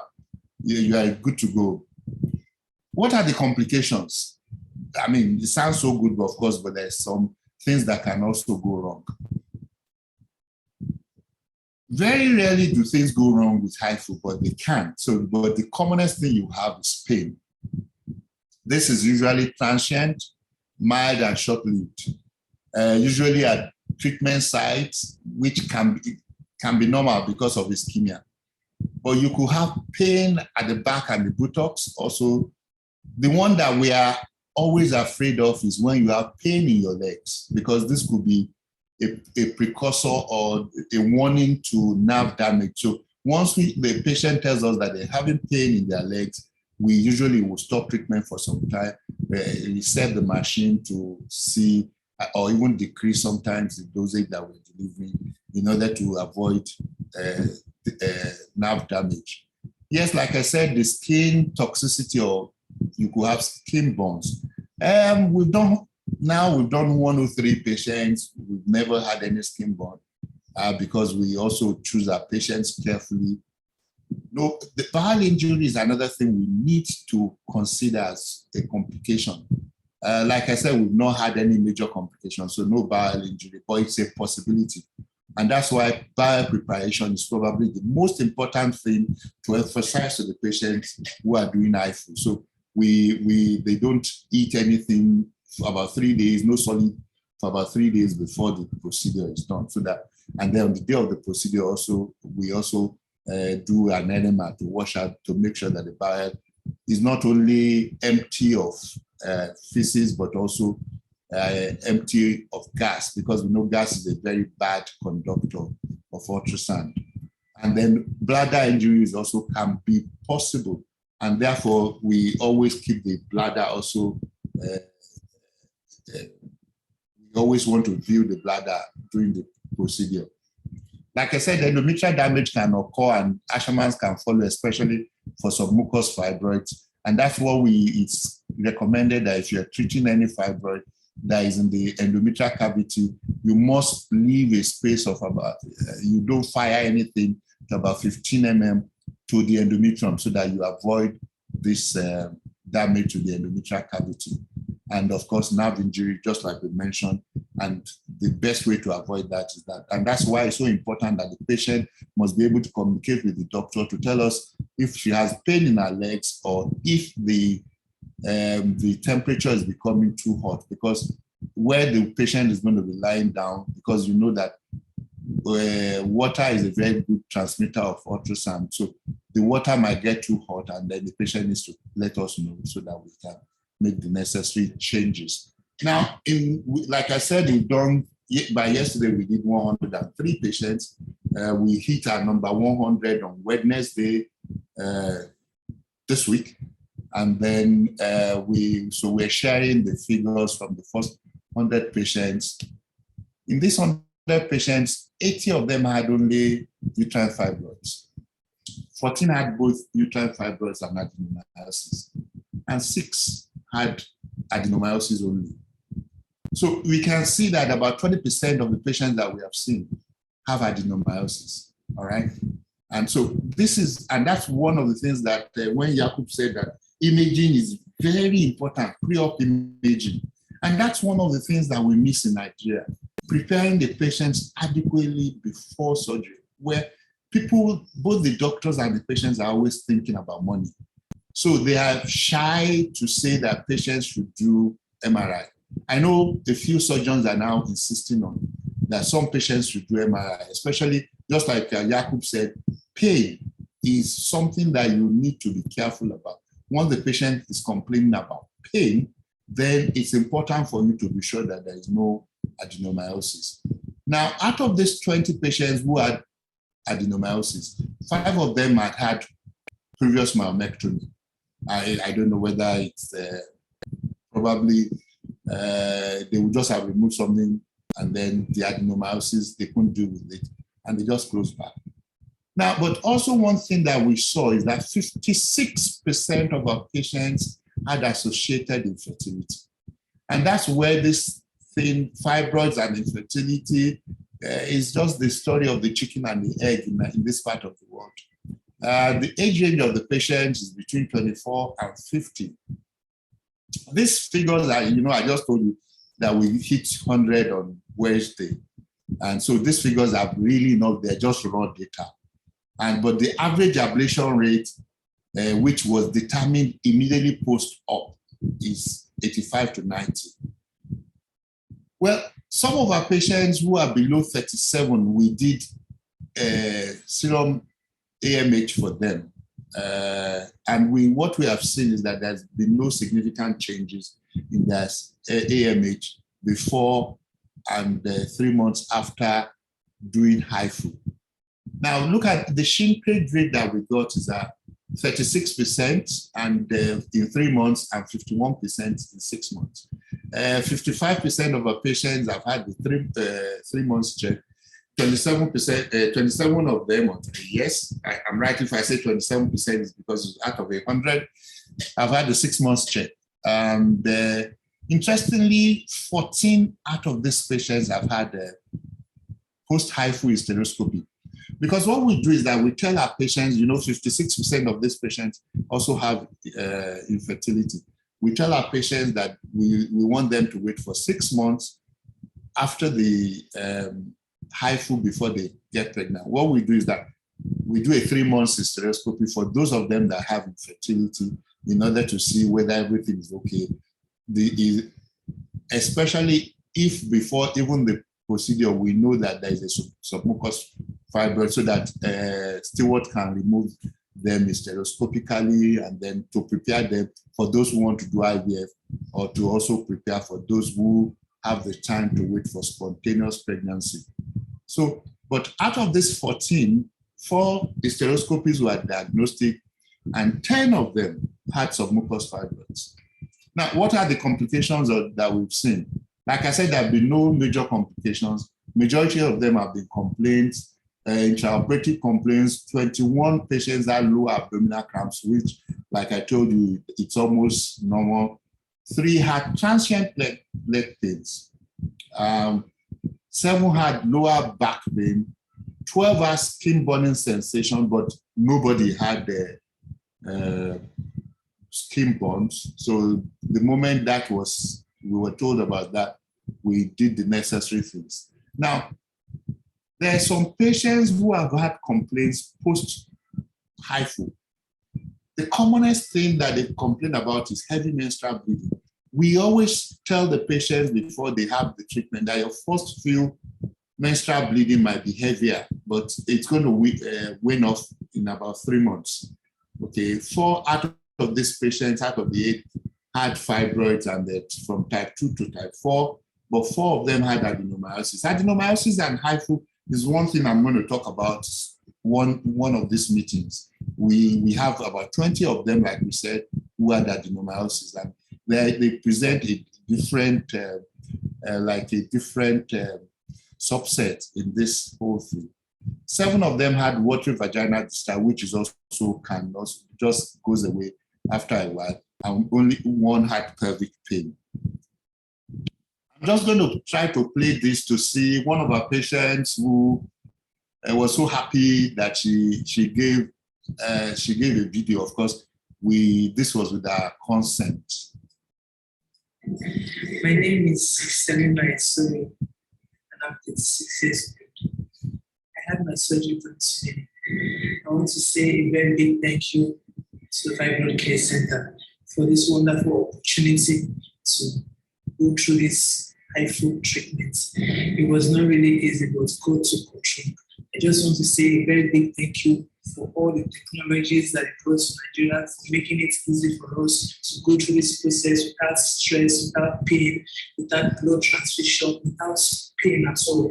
I just say, may God continue to bless them in Jesus' name.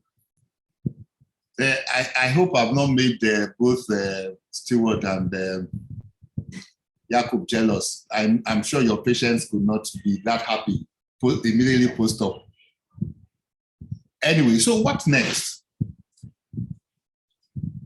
After there's convincing evidence that HIFU relieves symptoms of uterine fibroids and improves quality of life. But we looked at this study of about 500 cases of patients who had high-intensity focused ultrasound for uterine fibroids and adenomyosis. This is from Taiwan.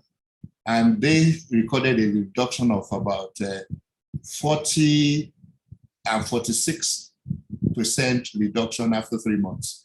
They had 12 spontaneous pregnancies and there was no major complication. And like I said, there was improved quality of life by filling this, the questionnaire that was made for quality of life, designed for patients uterine fibroids.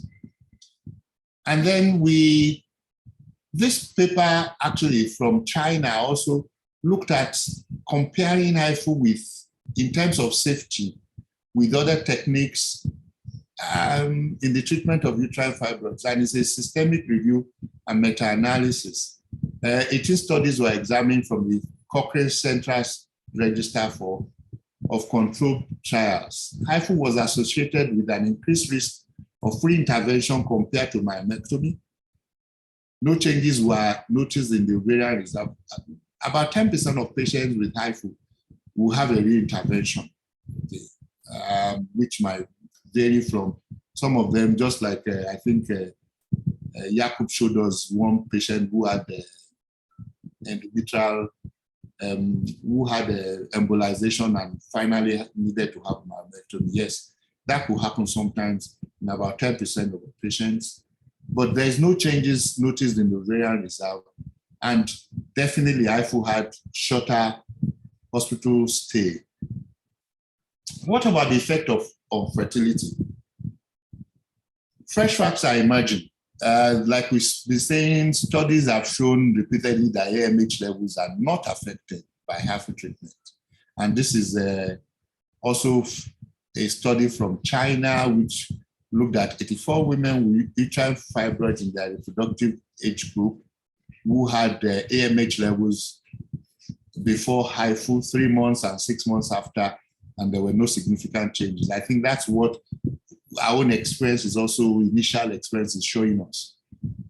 And this also from Korea, my friend J.S. Lee, also in Korea, and showed us this his experience from his own center, where they examined 618 patients, and there were just no changes in the AMH levels. Now, there are a lot of pregnancies being recorded. This is a study from Spain, the Mother Teresa University Hospital in Spain, and they looked at patients that they treated between 2008 and 2018. 71 pregnancies were recorded in 55 patients. 58 of these, or 82%, were natural pregnancies, and 13 or 18% of these pregnancies were from IVF. We are looking forward to having our own IVF babies, and that's what we hope that we'll be able to also contribute to these figures that people are collating all over the world about HIFU and the effect on pregnancy. We have seen from our raw data that the AMH might not be affected, but let's see, we are looking forward to having our own babies also from after HIFU treatment. But this is a very interesting paper that I wanted us to, from the Netherlands, which they looked at. It was a systematic review of reproductive outcomes after HIFU treatment of uterine fibroids. And 21 studies were examined. They were able to see both MRI HIFU and ultrasound HIFU. They recorded 124 pregnancies after MRI HIFU and 366 pregnancies after ultrasound HIFU. The highlights of the paper were that reproductive outcome after HIFU appear not to be inferior to after myomectomy, but incidence of complications after HIFU is encouragingly low compared to myomectomy.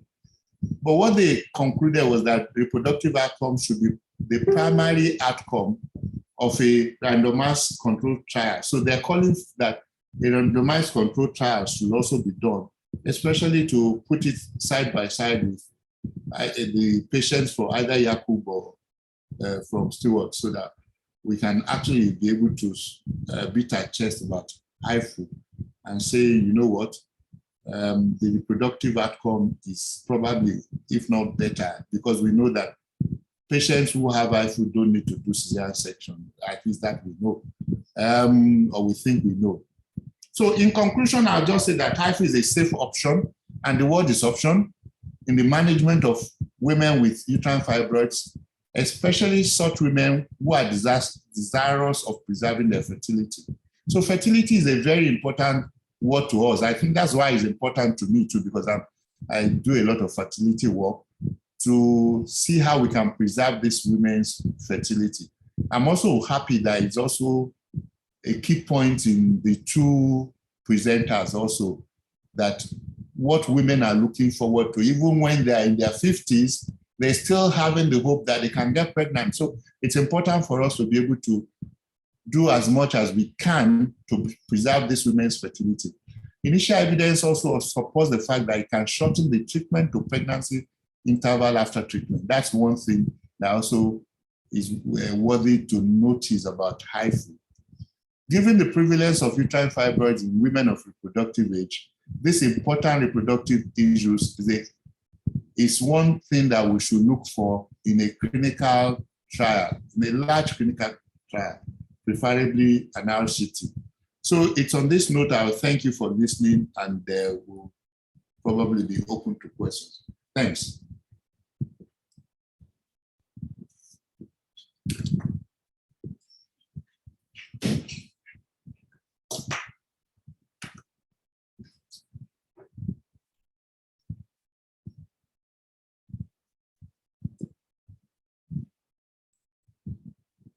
Thank you. Yes, I think, okay. We'll just go straight to some of the questions that we already have here. Mr. Stewart, thanks for the presentation. This is from Emmanuel Ekanem. I think I know that name is a doctor. Have you ever had to do a total laparoscopic hysterectomy during a myomectomy? Never. So far, Ekanem, so far so good. We, as I said, we use tranexamic acid, miso, syntocinon during the surgery. We've also used Zoladex before, so there's decreased uterine perfusion, there's decreased fibroid perfusion, and you can, at some point, you can always clip the uterine artery and go back and unclip it in the future. It's we put it on the consent form that hysterectomy is a small risk. I don't actually quote a figure, but I do tell them that so far we have not had one. And sometimes you need the help of your anesthetist just to adjust the blood pressures, and usually it's fine. Obstetrically, we use, when we do cesarean myomectomy, we use things like the brace suture when you have to take the fibroid out during the cesarean, and you use the brace suture. I don't see why you cannot use brace suture in gynae as well to just reconfigure the uterus back together. And if in doubt, put a laparoscopic drain or an abdominal drain, and just to see what's draining out. Continue your syntocinon for 4 hours after surgery, because it has shown that there are syntocinon receptors in the fibroid capsule, and also it does work. in a non-pregnant uterus, even though initially in my career I was told that it didn't work. But use everything that is at your availability. Misoprostol is the cheapest drug in any part of the world, and provided you use it appropriately. El-Rufai study in Chelsea and Westminster showed that you can use 800 micrograms or 1 milligram PR, and we actually started that for postpartum hemorrhage, and now we're using it for mammectomies. Okay, thank you. Okay, well, thank you. This is from Asia Maka Ezekweli. Thank you for your presentation, Mr. Dusu. How long did the lab on the 21-year-old take? 2.5 hours. Okay, I missed one. What are the advantages of robotics over laparoscopy? Better vision. You can see closer to where you want to go. I find it more advantageous in robotic endometriosis. I'm still struggling with robotic mammectomy, to be honest, because there are a lot of movements of the fibroid I have to do. And I believe that's a learning curve. I believe robotic mammectomy is the most difficult procedure to perform. It's just there are a lot of, there's no haptic feedback. Sorry, there's no tactile feedback. It's haptic, it's visual. It's difficult. It's difficult. So advantages of robotic mammectomy over laparoscopic, not a lot at the moment, except a clearer visual field. I know you like to punish yourself, but just spare this one. Okay, what is the place of intrauterine catheter post-mammectomy? Intrauterine catheter, yes. I've seen some of my colleagues do that. I have done that for tamponade and tamponade alone. It has its role, but like when we do obstetrics, we use the Bakri balloon, we use intrauterine balloon, and usually we take it out the next day. So it's just a tamponade effect. I think if you are going to use an intrauterine catheter, it's for tamponade. And by 12 hours, if you haven't sorted out the clotting with your tranexamic acid, you can give tranexamic acid 1 gram 8 hourly safely IV. It's not an issue at all. They use it in the war zone for soldiers who do not have uteri. So why can't we use it in female reproductive surgery? So yeah, there is a role for it. It's a temporary role, and it's for tamponade, in my opinion. Okay, I think we'll come to questions for Yakub. I think, but he has tackled some of those questions that they earlier put there. Does use of GnRH make removal of fibroids easier than in open mammectomy?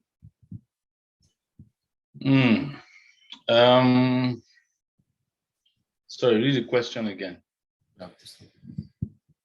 Does GnRH make it easier? Does the use of GnRH make removal of fibroids easier than in open mammectomy? Yakub, what do you think? Yakub does more open than me, definitely. I know. Sorry, he's I more don't routinely use it, so I don't have the experience. I exactly. really don't find any indication except not for access. Anything is accessible, but only for correction of anemia. Yeah, I agree. I mean, most of my patients that come there, they are already anemic. I try to debulk the uterus and reduce it in size. Or for laparoscopic, probably. For laparoscopic, yeah. For open, I don't see any advantage in open, to be honest, because open surgery is open surgery. We started open. It's just now we're developing the laparoscopic angle of things. So I wouldn't compare the two that way. I think if you want to go laparoscopic, then try and put some Zoladex on board to give you laparoscopic access and easy on your thumb and index finger, because you're going to use that to pull the fibroid, you're going to use that to musculate, you're going to keep on using it. And it takes at least 30 minutes surgical time, in my opinion, laparoscopically. In the open procedure, open is faster by all means. Blood loss, we can argue whether blood loss in open is more, you have a bigger incision, bigger surgical incision, bigger uterine incision. But if you use pitressin like myself and Jakob do, then you don't have a lot of blood loss in either procedure. Yeah, thank you. Yeah, this is for me. It says, if there is no GA in HIFU, how comfortable are the patients with the heat during treatment? Okay. Maybe I forgot to say that we do sedate, but it's conscious sedation. So the patients don't feel so much pain during the procedure at all.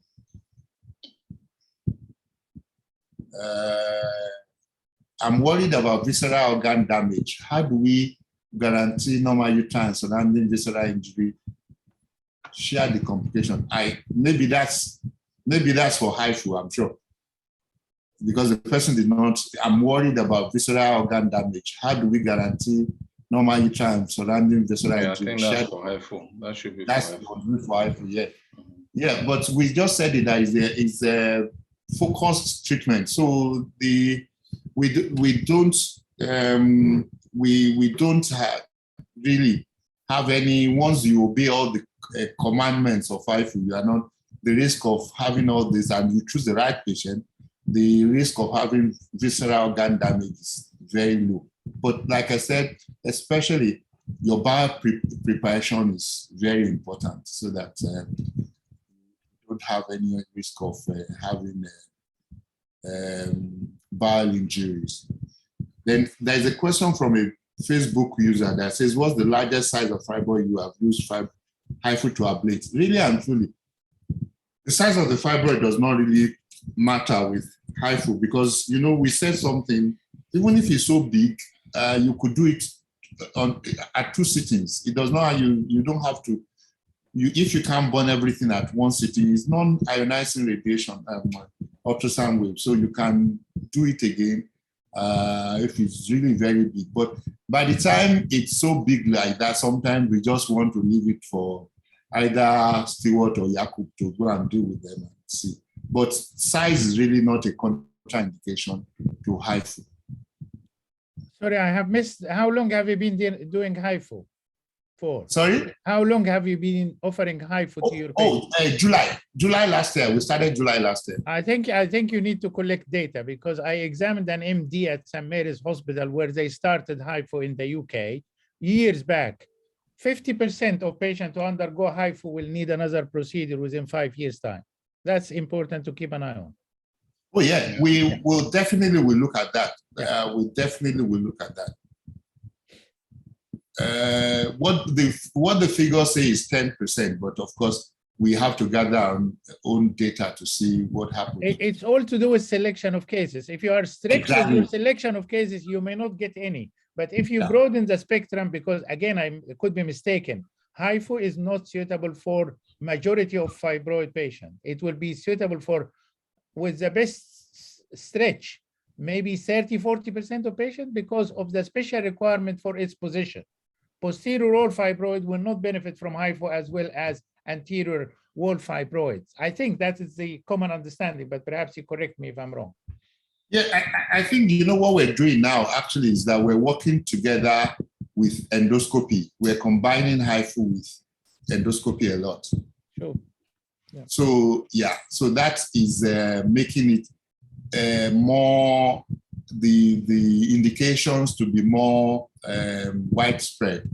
Yeah, but definitely there's some patients that I think one of the things is that we're seeing more patients also for endoscopic surgery, especially laparoscopy with the use of HIFU, because we are also very stringent with our patient selection. Yeah, I am really enjoying this meeting and the discussion and learning a lot, but I have to go because it's 6 o'clock now. I hope you excuse me. Oh yeah, sure. Jakob, you'll be very wonderful. Yes, it's Ramadan. It's Ramadan. It's a pleasure. Yeah, no, still we have 2 hours and a bit to go, so don't worry about Ramadan. Thank you so very much. No problem at all. Right. All the best. Bye-bye. Bye. Bye. Stuart. Thanks. Bye. Yeah, bye. Yeah. Is there a comparative study between timing of surgery in the follicular phase or not and blood loss? Stewart, do you understand that? Is there a comparative study between timing of surgery in the follicular phase or the luteal phase and blood loss?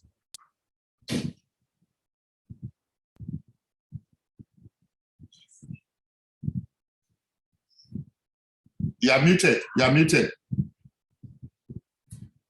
I said there's no comparative study. I don't use the reproductive cycle to determine when I do the surgery. Obviously, you don't want to do it whilst the patient is menstruating for obvious reasons, in that you don't know whether the menstrual blood is your blood loss. And also, if you breach the cavity, you want to see your endometrium. So to answer the question, follicular phase, luteal phase, no difference to me. Yeah, thank you. Yeah, what are the chances of conception or correction of infertility with HIFU? Okay, that's one great thing. I tell people that HIFU only treats fibroids, not infertility. So if the tubes are blocked, you cannot use HIFU for that. Yes, there's been some people who are, of course, the data that we have right now from China, from Korea, from Spain, shows more spontaneous pregnancy than even IVF pregnancies after HIFU. Sure. But I still tell people that, I mean, that can happen, of course. But if you have infertility, as in the real sense of infertility, HIFU is not the only thing to do. Even if you have fibroids, after treating the fibroids, you might have to do something about the infertility. Fredricano Lue, I think I know this guy too. He's saying what size of uterus benefits. We've answered that. Pregnancy, ovarian damage, and possibility of rupture in early and late pregnancy. We have answered that too. There is no possibility, there is no risk of rupture in early and late pregnancies. And we talked about ovarian damage. We've seen that everything seems to be pointing that it's AMH is not changed at all, even from the initial studies that we have here. Yes, thank you so much, Dr. Anolue, for wishing me well in this. Okay, there is a lot of, why do patients have heavy bleeding after HIFU? Yes, because you know that bleeding has to do with the area of the endometrium. So the initial thing is that you're shedding it, so that you can have some bleeding, reactive bleeding after that, but it tends to correct itself over time, and then this bleeding, we have quite a number of people. The first bleeding is heavy, the second is better, the third is no, it's gone completely. And you have some patients, even from the first bleeding, it's corrected. So, but we warn everybody that this might happen.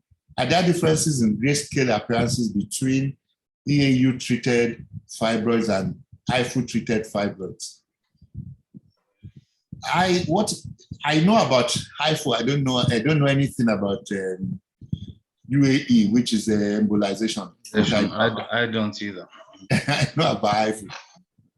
What is the average cost of treatment of HIFU in Nigeria? Well, I think there is only one HIFU machine, so there's probably no average.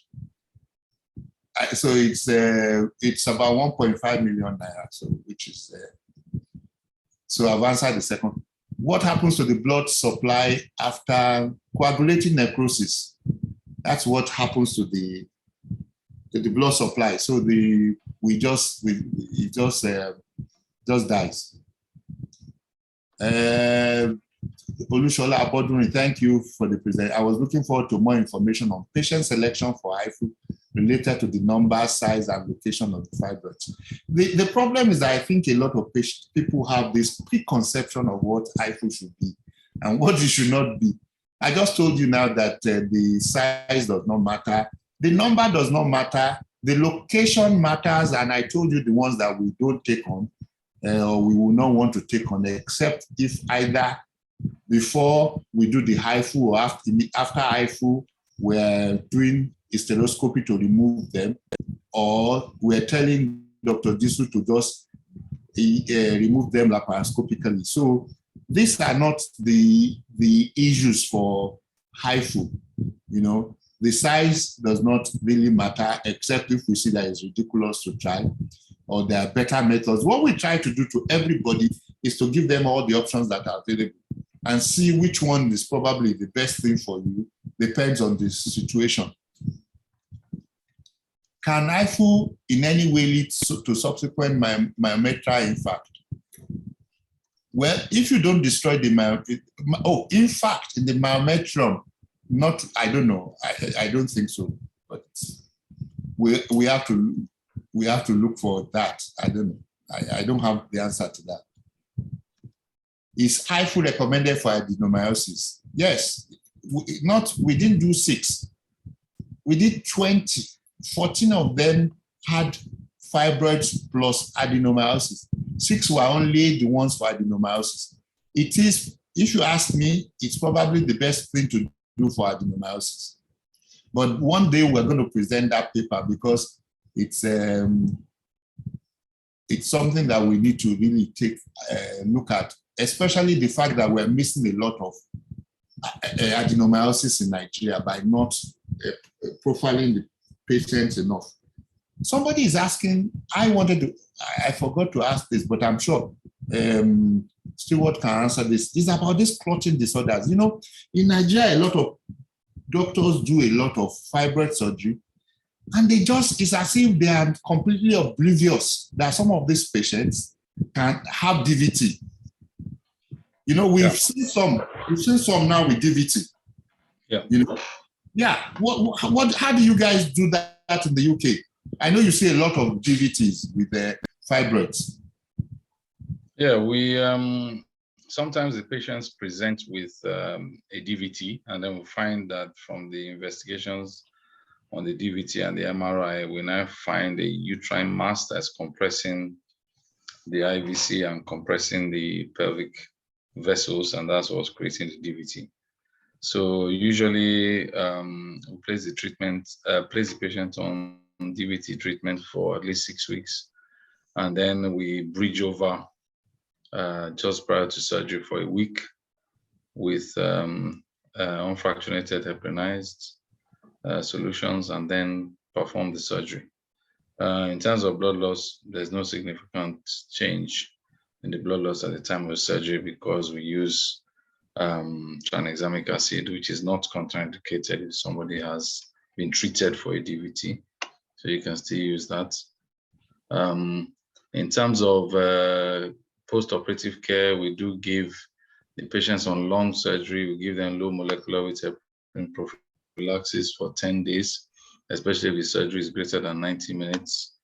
If the surgery is greater than 90 minutes or greater than 2 hours, we level the patient from the Trendelenburg position for a period of 15 minutes, give the staff a time to rest, the patient a time to rest, and for increased perfusion, general and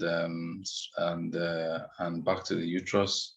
And then we put the patient back in Trendelenburg for another 2 hours. With those patients, we also give low molecular weight heparin prophylaxis whilst they're in the hospital. If the mobilization is quite quick, then the patient has the option of either going home with the low molecular weight heparin for 5 to 7 days or not. So that's the way I'd answer that one. DVT after the surgery, we haven't seen that a lot. I think 1 or 2 cases, but DVT definitely before the surgery, because of the uterine mass compressing on the pelvic vessels, that has definitely been a presentation. Yeah. But I don't know, Stewart, one thing I want you to, because you see, here in Nigeria, I mean, I've practiced O&G for a while now. Yeah. And I've been asking myself that question, that why don't our doctors pick DVT you just told us now that you see more pre-surgery than even post. Yeah. Why are doctors not picking this? Because rarely do you see anybody who they say has DVT, and you're seeing they carry 36 weekers fibroids around the whole place. And for me, I'm getting a little bit bothered because sometimes you see some of our patients immediately after myomectomy, they just say, oh, she was okay. And then She just had a complaint of chest pain, and then she slumped and died. Do you understand? Yeah. Yeah. So please, is there anything to make our doctors be able to look more in this? Because I've been looking for that opportunity to have a chat with doctors on this danger of DVT, because most of the time I think it's unrecognized. It is. And when we order DVT investigations, there is a algorithm to try and see whether that patient qualifies for a DVT Doppler, for instance. So they talk about measuring the gastrocnemius at 2/3 of the length from the ankle, and then they give it a score of 0, 1, 2, depending on whether the left leg is bigger than the right leg by 3 centimeters, whether the patient's BMI is above 35, whether the age of the patient is above 35, whether there is heat, the patient feels hot on that limb. There is a scoring formula for this. I think what I'll do is I'll get that to our next forum, and we can include it in our presentation on the DVT score. And maybe we can now simplify that at our next presentation and roll it out to our viewers and attendees so that they can now roll it out in their locality. But I think there's a lot of underreporting of DVT in Africa. It does exist. The patients we see in Africa are the same patients we see in the UK.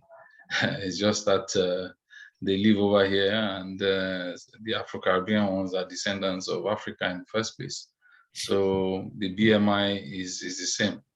The BMI is the same. And the notion that doctors in the UK do not know about fibroids.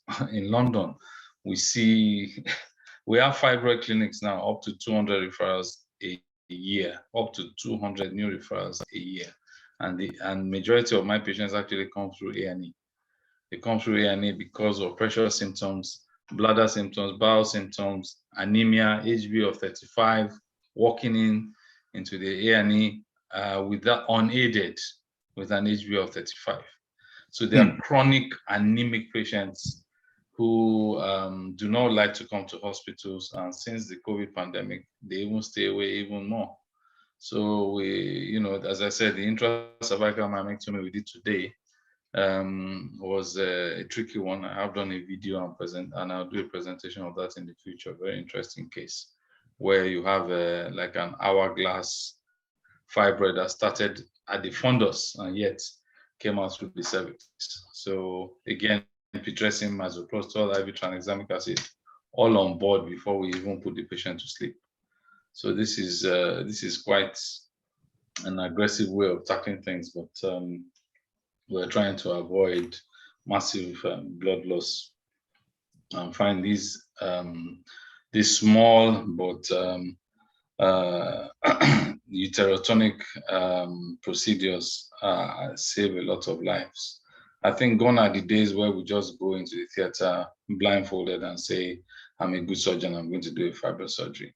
Those days are past. We've seen patients die in big hospitals, small hospitals in Lagos, outside Lagos, all over the world. Even in the UK, we do have 1 or 2 cases that the patient died from fibroid surgery. So one needs to think outside the box now, including DVT, try and shrink the fibroid even if you don't believe Zoladex works. Use tranexamic acid, use syntocinon even if you don't think syntocinon has receptors in a non-pregnant uterus. Because at the end of the day, you want to make yourself a better doctor. You want to move forwards, and the world is evolving. The world is evolving. Webinars like this spread data. I didn't believe in syntocinon in the first place until I went into an international conference and saw a video of syntocinon against non-syntocinon in fibroid surgery. So we're always learning. I'm always learning every day. Yeah, and I do accept all these questions. I take them on board. They're very good questions. We are all doctors. We have all learned from somebody else, and we just need to move forward, you know? Yes, thank you. I think Jacob has just put something up about this 50% repeat of HIFU. One thing I need to say here is that, to start with, it depends on patient selection is very important. But also, it will be interesting to see what the recurrence rate of even myomectomy is. Okay. Two, if I was to have a repeat, don't forget that HIFU is non-ionizing ultrasound. So even having a repeat of it, it's easier for me than to have a repeat myomectomy. So I think we need to put things in context, because I think this 50% are scared. Oh boy.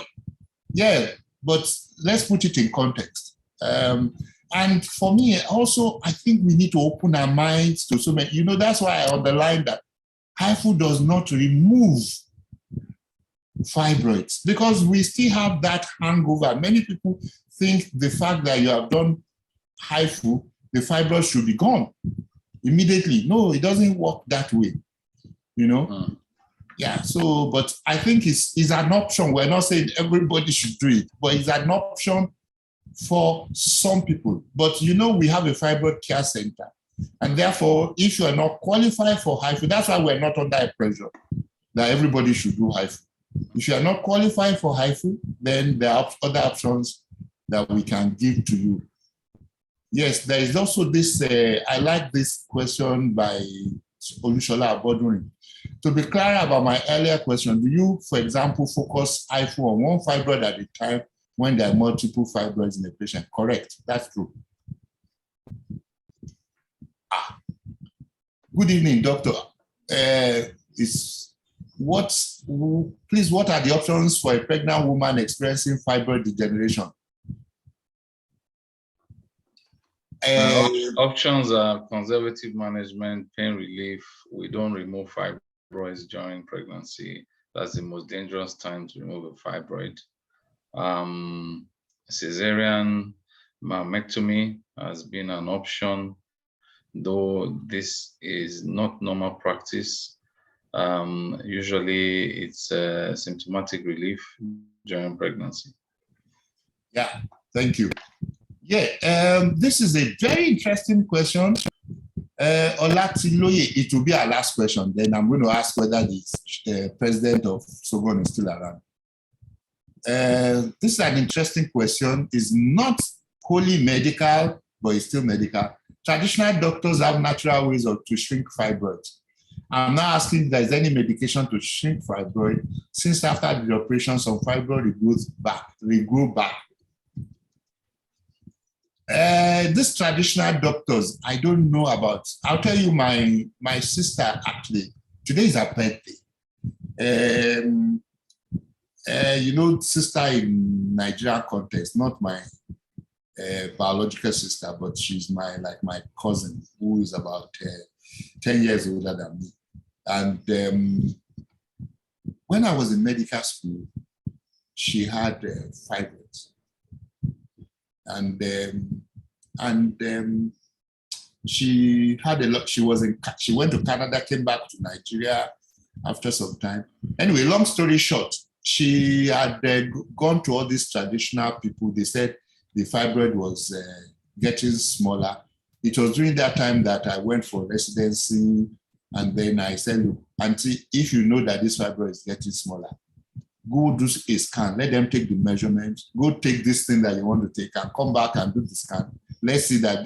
That's what we're saying now with HIFU. We can shrink it. We can see it objectively that it's shrunken. Now, if they want to tell me that there's any traditional drug, that's the way we should be able to see it too. Of course, long story short, I was the one who finally did the hysterectomy for this woman later on when I became a gynecologist. So I don't know about all this, but if you listen to the Dr. Disu's presentation, he spoke about some drugs that can shrink fibroids, And so, Stewart, please can you repeat this drug so that if the president of Sogon is still around, please, we want you to give us your closing remarks as we close this webinar. Yeah, so currently in Japan, there's Reculux, which is the equivalent of ulipristal acetate.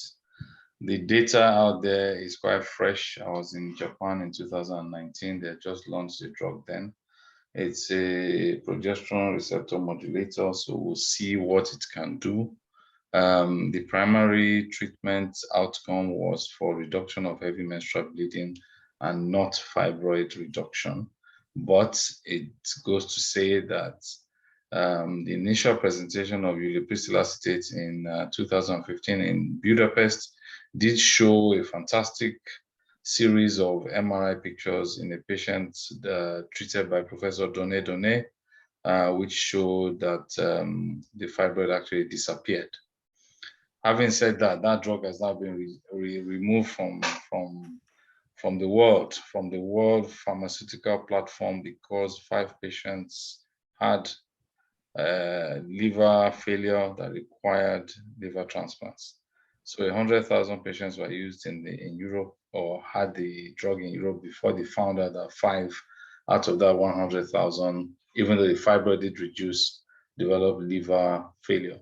And one of them died from liver transplant. So based on that, they felt it was significant enough that they had to withdraw that drug. We're still waiting for other drugs on the market. In terms of the Zoladex and Decapeptyl, it doesn't work for everybody, but I have seen a remarkable reduction in fibroid size and bulk from using Zoladex for 3 months. And since COVID has come on board, we've used Zoladex in some patients for 6 months to 9 months. Some of them have even been on it for 1 year with add-back tibolone, and it's shown a massive fibroid reduction and then cessation of periods. As you know, this is a reversible drug. So 10 months later or 6 months later after the drug, the periods come back. In terms of antimalarial hormone, it does not affect the antimalarial hormone. This has shown that fertility has not decreased. If in fact, fertility has improved because the uterus has been decongested by all these fibroid masses. Because you have to understand, the fibroid is a mass. The mass is occupying space. It's pushing on the uterine cavity from the outside. This reduces the receptivity of the endometrium. We've known this for years. And since 1844, I don't think anything has changed. We can't leave these fibroids in there. We have to reduce the vascularity. The HIFU is there to do that. The HIFU is there. The HIFU does shrink fibroids. It does soften them. I have seen this when we've had to do resection of fibroids afterwards. And and the uterus is still valid. It still has its integrity. And HIFU studies prior to the HIFU in Nigeria has shown that there is an improvement in fertility in some patients, and patients are getting pregnant after HIFU. So once that is there in public domain, then we shouldn't challenge it. We should welcome it on board. I think the purpose of this webinar is to show that there are different treatment options for fibroids, and provided the clientele has weighed the pros and cons of each modality, then they can decide on which platform they want to embark on. And I think that's what we're here to provide. We're here to provide a service or a variety of services towards the same end goal. Yeah, thank you so much, Stewart. Yeah, I just take Festus Osai, who's asking whether it's transabdominal, ultrasound, or transvaginal. Of course, because you can see the size of some of these fibroids, the only thing you can use is transabdominal. So we use more of transabdominal in HIFU than transvaginal. So at this point, I'm going to ask the SOGOM president to give us a closing remark. Oh, I see my friend BC Luto is also on. Hey, shout out to you, Professor Luto. Is the SOGOM president still around so that he can give us a closing remark? Oh, okay, he's no longer there. Okay, so I'm sure we've had a good learning experience because there's over 200 people still logged on Zoom. So that shows that they must be enjoying themselves. It's been wonderful having all of you on, and we also appreciate the time that you spared to be with us today. Special thanks to Stewart Disu and Yakub Kalaf, who has gone to break his fast. And thank you so much, everyone, for being here. Sogon, wonderful being with you. The Association of Nigerian Private Practitioners, wonderful to have you on. And Abby, great that you've been part of this program, and we'll see you some other time. Thank you so very much. Thank you very much.